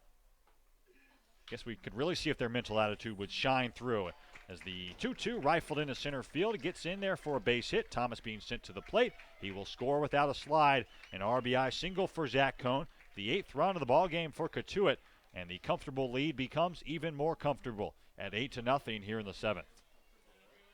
I had the box exacta for that award. Quite the payday. Explain. I'm It's lost. a horse racing term. Okay. There you go. I believe the exacta is 2. If you can box, meaning get the correct spot in the 1 or 2. If you can box the first 2 finishers in a horse race, you call it the box exacta, and usually it's a pretty nice payday. Box trifecta is even better. Ginesta, the leadoff man, the batter now, looks at a first pitch fastball that misses low, plucked off the dirt by Bagar, 1-0. I will assume that you've never won any money gambling on horse racing. You've just kind of played for fun, and that's how you know that fact. We do not condone. We can't condone. The 1-0, Ginesta swings and skies it to center. The center fielder Wickham back, still back, but has enough room right in front of the fence and gloves it for out number 2. Jackson McGowan, I should correct myself, exhales behind the mound. Almost gave up a home run that time, but it's just a loud fly out. It's the second out of the inning, and it brings up Thomas Dillard, the 2-hitter. It does not bring up Thomas Dillard. Josh Roulette, the Kansas State University Wildcat, pinch hitting for Dillard here in an 8-0 ball game in the 7th. Good time to empty out the bench if you're Mike Roberts, and that's exactly what he's doing. Roulette bats from the left side as McGowan throws over to Berger at first, but Zach Cone back in safely with a head first dive. 8-0 Kettleers. Roulette trying to add to that lead. Looks at a first pitch fastball that misses just outside 1-0.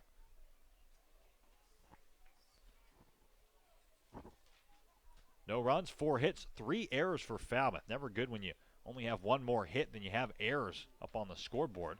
A 1-0 changeup. That might be the first breaking ball we've seen of the inning from McGowan. It's swung through by Roulette. The count even at a ball and a strike.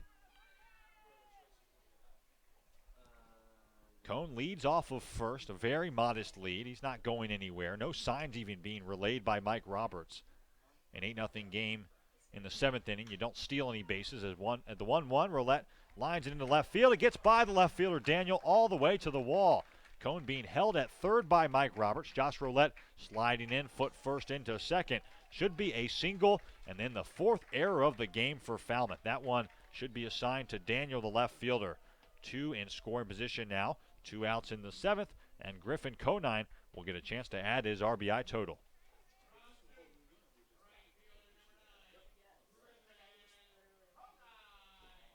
Bad defense that time by the left fielder, Daniel. The Jacksonville State University Gamecock just misplayed that ball and maybe that's a sign that things are starting to darken out on the field and might be time to call this ball game sooner rather than later. McGowan out of the stretch, kicks and delivers a first pitch fastball that Conine lines back behind the backstop. May have broken a window that time over toward the cars. It's a strike on Conine, and it's 0-1. Thomas walked with one out. He later scored on the RBI single from Zach Cohn. Then Ginesta flew out to deep center. Roulette just singled and reached second via an error. The 0-1, a changeup taking on the outer half. 0-2 now on Conine.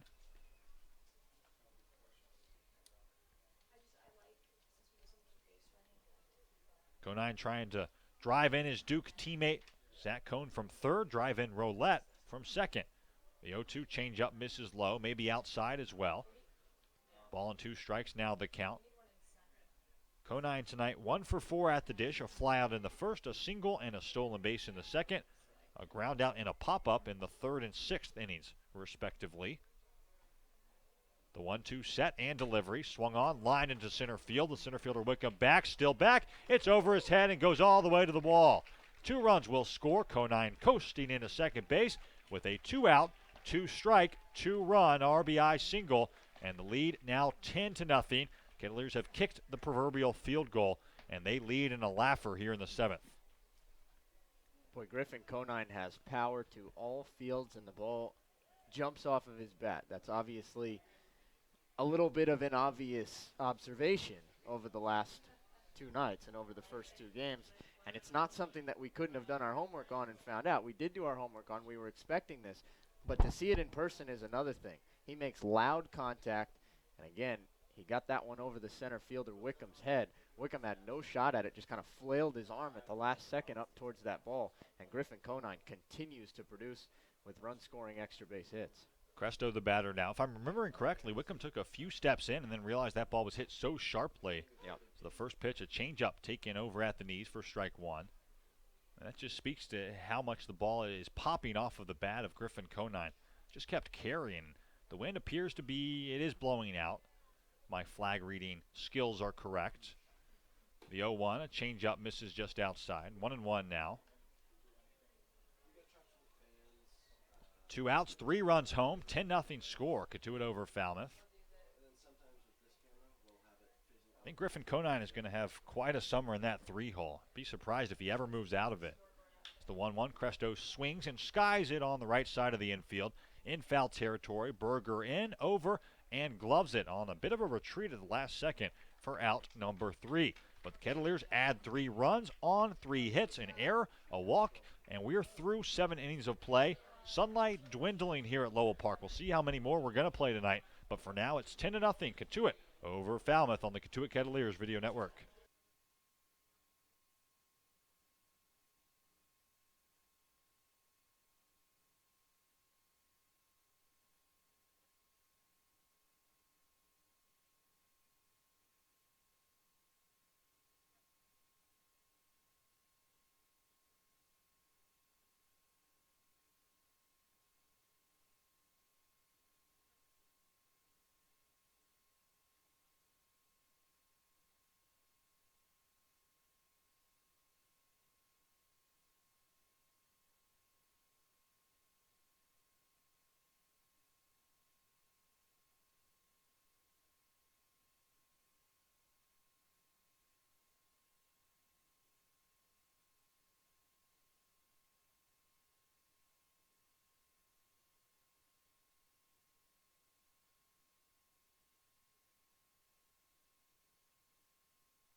Back at beautiful Lowell Park, there was a conversation had between home plate umpire Jay Dion and Jeff Trundy as to if Trundy wanted to continue this ball game. Apparently he does. A 10-0 game as Matt Rigby has the play-by-play for inning number 8, maybe just the top half of the 8th. We'll see how much longer we play. But Matt Rigby taking over. I am ready for any and all, Will Greer. Thank you very much. Great job by you. Tonight on the play-by-play reins, Chase Cohen back onto the mound, so long was certainly a literal term for Mike Roberts when he wrote it next to Cohen's name on the lineup sheet. He is the long man tonight. First pitch of inning number 8 is a fastball from Cohen at 92 miles an hour that misses outside, and it's 1-0. Cohen will face the bottom third of the Falmouth order here in the 8th. Righty, righty, lefty, Begar, McGowan, and Wickham. The 1-0, and Begar spoils it foul towards the right side. Count runs even.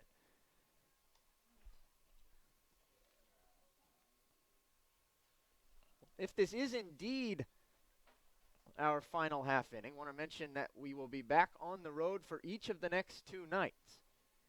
Be in Chatham tomorrow night as the 1-1 pitch is swung on and lifted to straightaway right. Conine has it measured and makes the smooth one-handed catch for out number 1.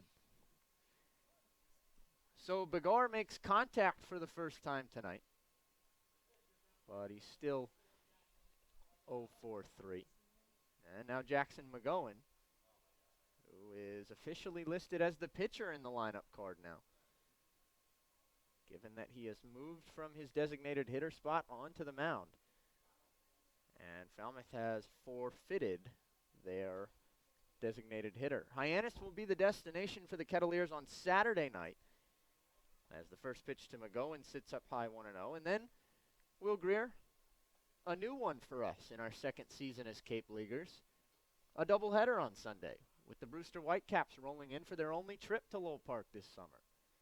1-0 to McGowan, knocked back through the box, and that'll sneak through for a single into straightaway center. So McGowan's now 1-for-3. Here comes Dale Wickham. You excited for the doubleheader? Excited might be a stretch. Sure, let's play 18 innings of baseball. I guess we'll see if we get the second game in. I mean, that could be a 6-inning game in game number 2 if game 1 takes some time. We should know this as reporters and broadcasters in the league, but I've actually had a question because I have not verified this with anyone yet as to whether or not they are true doubleheaders, 9 innings that means, or whether they're minor league doubleheaders. In the minor leagues, as Wickham spoils a pitch foul, it's 0-1. In the minor leagues, they play 7-inning doubleheaders. Sure. They play 2, and that could be what we do on Sunday. Haven't officially gotten the word on that. We'll get it before tomorrow's broadcast and clear that up. I think that maybe should be what we do even. Yeah. I think you should play 14 versus 18. The difference, I think, is bigger than it sounds. Wickham grounds one to second very slowly. Thomas waits on it and fires on to first in time as McGowan moves up to second. Fielder's choice 4-3, and there's 2 away. Dale Wickham is familiar with 7-inning doubleheaders because I don't know if you know this, but in the Ivy League, where Wickham plays his college ball at Cornell, they do 7-inning doubleheaders almost all season. They'll play a 7-inning doubleheader on Saturday, a 7-inning doubleheader on Monday. Sometimes it's Sunday, Monday. Sometimes it's home and home. That's how they get their conference games in the Ivy League, so he will certainly be ready. First pitch to Logan Davidson, smacked towards the left center field gap, but cutting it off is Kinnaman. 1 pitch, 1 out there for Logan Davidson, and that's 3 outs now in the inning for Cohen. A quick inning makes it possible, I guess, for the bottom of the 8th, but the umpires are now meeting, and that is going to do it for us here at Lowell Park. Just an 8-inning game here tonight. Cotuit wins it by a final score of 10-0 as the Kettleers flow out onto the field and say their congratulations to each other, and the coaches, behind home plate, led by Mike Roberts for Cotuit and Jeff Trundy for Falmouth, say their thanks and congratulations as well. We'll step aside very quickly and come back to wrap things up on the Cotuit Kettleers post-game show on the Cotuit Kettleers Radio Network.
Matt Rigby back with you here alongside Will Greer from Lowell Park in Cotuit. It's a shortened by sunlight, I suppose, or lack thereof, 8-inning victory for Cotuit on home opening night here from Lowell Park in 2017. They beat the Falmouth Commodores by a score of 10-0. No mercy rule in the Cape League, but if there was one, you might have been able to end the game on that as well. Cotuit showed essentially no mercy early on. They scored 6 runs through the first 3 innings.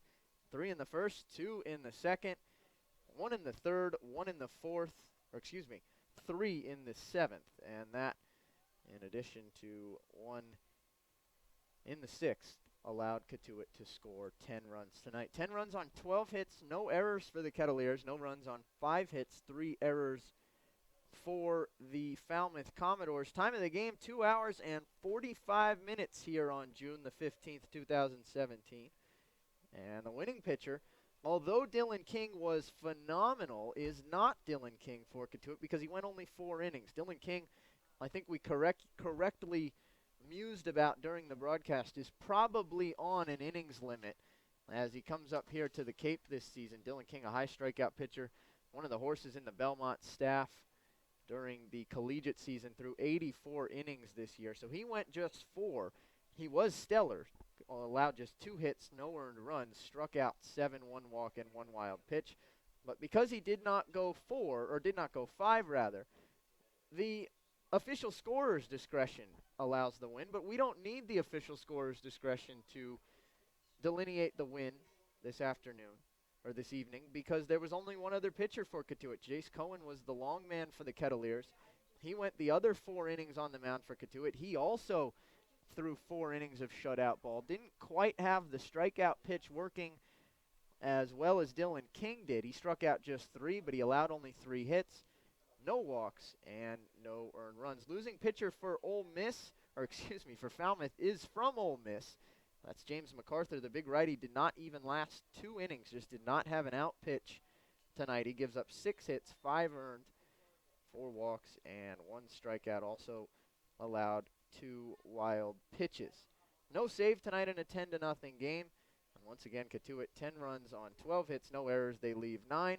Falmouth no runs on 5 hits, 3 errors, and they leave 4. Looking up and down the Cotuit box score very quickly, Griffin Conine 2 for 5 with a pair of ribbies once again. Smoked a double over the center fielder Dale Wickham's head in the Cotuit 7th inning. That was a jolt for the Kettleers as it pushed them to 10 runs on the evening and gave Griffin Conine a 2-run scoring hit for the 2nd straight night. John Martellini was 2 for 4. Zach Cohn was 2 for 3 with 2 driven in. Martellini had 2 driven in as well. I'd be remiss if I did not mention that. Cotuit cut down on the strikeouts after striking out 13 times last night. They were a bit better tonight, just 7 strikeouts at the plate tonight for the Kettleers. So they cut it in half, did a pretty good job there. Josh Roulette 1 for 1 in a pinch hitting role. John Cresto 2 for 4 with 2 driven in. Brett Kinnaman 0 for 2 with another pair of walks. He's done a good job getting on base. And the only Kettleer who struggled a bit tonight, Thomas Dillard, went 1 for 4 with a trio of strikeouts. We'll step aside, and then Will Greer will have What Did You Learn Tonight, presented by Curry College on the other side of this break on the Cotuit Kettleers post-game show on the Cotuit Kettleers Radio Network.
Back at fully shaded Lowell Park, a 10-0 win for Cotuit over Falmouth tonight. 10 runs, 12 hits, no errors for the victorious Cotuit Kettleers. No runs, 5 hits, 3 errors for Falmouth, who drops to 0-2. Now a new segment on the post-game show, What We Learned Tonight, brought to you by Curry College. We learned 3 things tonight, Matt Rigby. Number 1, striking out batters is fun, and Cotuit starter Dylan is the king of fun. The righty, who had a nearly 12 strikeout per inning pedigree at Belmont this season, struck out 7 Commodores in just 4 innings on 84 pitches, and he looked mighty impressive in the process. Number 2, we learned that Lowell Park becomes unplayable roughly 30 minutes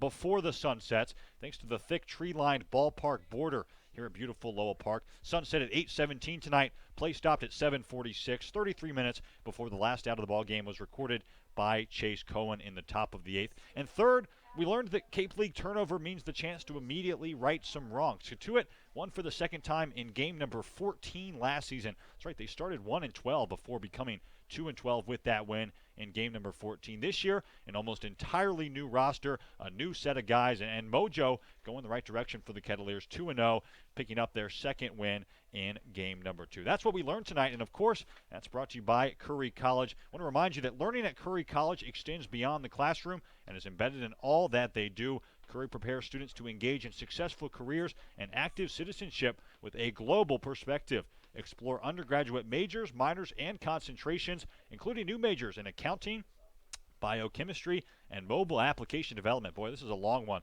Online at curry.edu. We'll take one more break. We'll be back. Some final thoughts from Lowell Park. Cotuit 2-0, a 10-0 win over Falmouth in game number 2. Be right back on the Cotuit Kettleers post-game show here on the Cotuit Kettleers Video Network.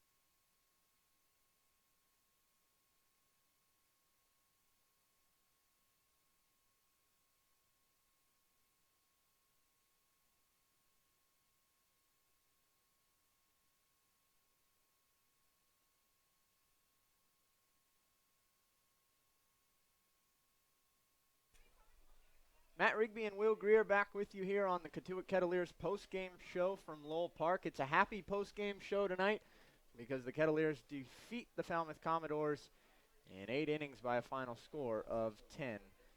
We're going to take a look at the out-of-town scoreboard one final time before we depart tonight. Top of the 9th in Yarmouth. YD leads Orleans still by the same score that it was in Yarmouth 4 or 5 innings ago, 4-2. YD over Orleans. Orleans looking to avoid falling to 0-2. YD, the 3-time defending champions, looking to move to 2-0. In Bourne, top of the 7th, Bourne Braves locked in another tight one, this time with the Chatham Anglers instead of the Cotuit Kettleers as they were last night. 3-2, Bourne leads Chatham in the top of the 7th from Dorn Park. Bottom of the 7th in Hyannis, Brewster continues to pitch stellar. 5-0, the Whitecaps lead Hyannis. Now just 1 run allowed for Brewster in 16 innings on the mound for the Whitecaps. They look to move to 2-0 as well. At White House Field in Harwich, the defending Cape League Eastern Division champions are on the verge of falling to 0-2. Oh my goodness. 2-0 Wareham leads. The story writes itself. It does indeed. 2-0 Wareham leads Harwich in the top of the 6th from White House Field. Harwich last night 14 strikeouts and 2 of 13 with runners in scoring position in a 10-0 loss to YD. And they're struggling to get the bats going again tonight at White House Field. We'll keep an eye on those games as the night goes along and provide you with some ultimate finals tomorrow. Got our starting pitching matchup as well before we wrap up here, Matt Rigby, for tomorrow night. The Cotuit Kettleers will start Austin Kitchen, a southpaw out of Coastal Carolina University. That's right, 3 starting pitchers so far in this 2017 summer, 2 of which call their college home, Coastal Carolina. In his sophomore season, Kitchen, a 4.04 ERA in 24 appearances, all out of the bullpen. But tomorrow he will be the starter for Mike Roberts. The Chatham Anglers will counter with Jack Perkins, a tall 6'4", 210-pound righty out of Stetson. Go Hatters. Perkins, the Saturday night guy for Stetson in his sophomore campaign. A 2.71 ERA in 17 appearances, 13 starts for Perkins. So Perkins v. Kitchen tomorrow night, and we'll have the call for you right around 6:45 from Chatham's beautiful Veterans Field. That'll do it for us tonight from Lowell Park. One final time, Cotuit defeats Falmouth 10-0. Time of the game, 2 hours and 45 minutes. On behalf of my broadcast partner, Will Greer, and on behalf of the entire Cotuit Kettleers organization, I want to thank you for tuning in on the video network, I suppose, for the first time in 2017. It was a lot of fun to bring you the video here from Lowell Park, and it was a fun and happy home opener for the Kettleers as well. Back at it one more time tomorrow at Chatham, 7 p.m. first pitch, and like Will said, we'll be on the air at around 6:45 or so. Have a good night, everybody.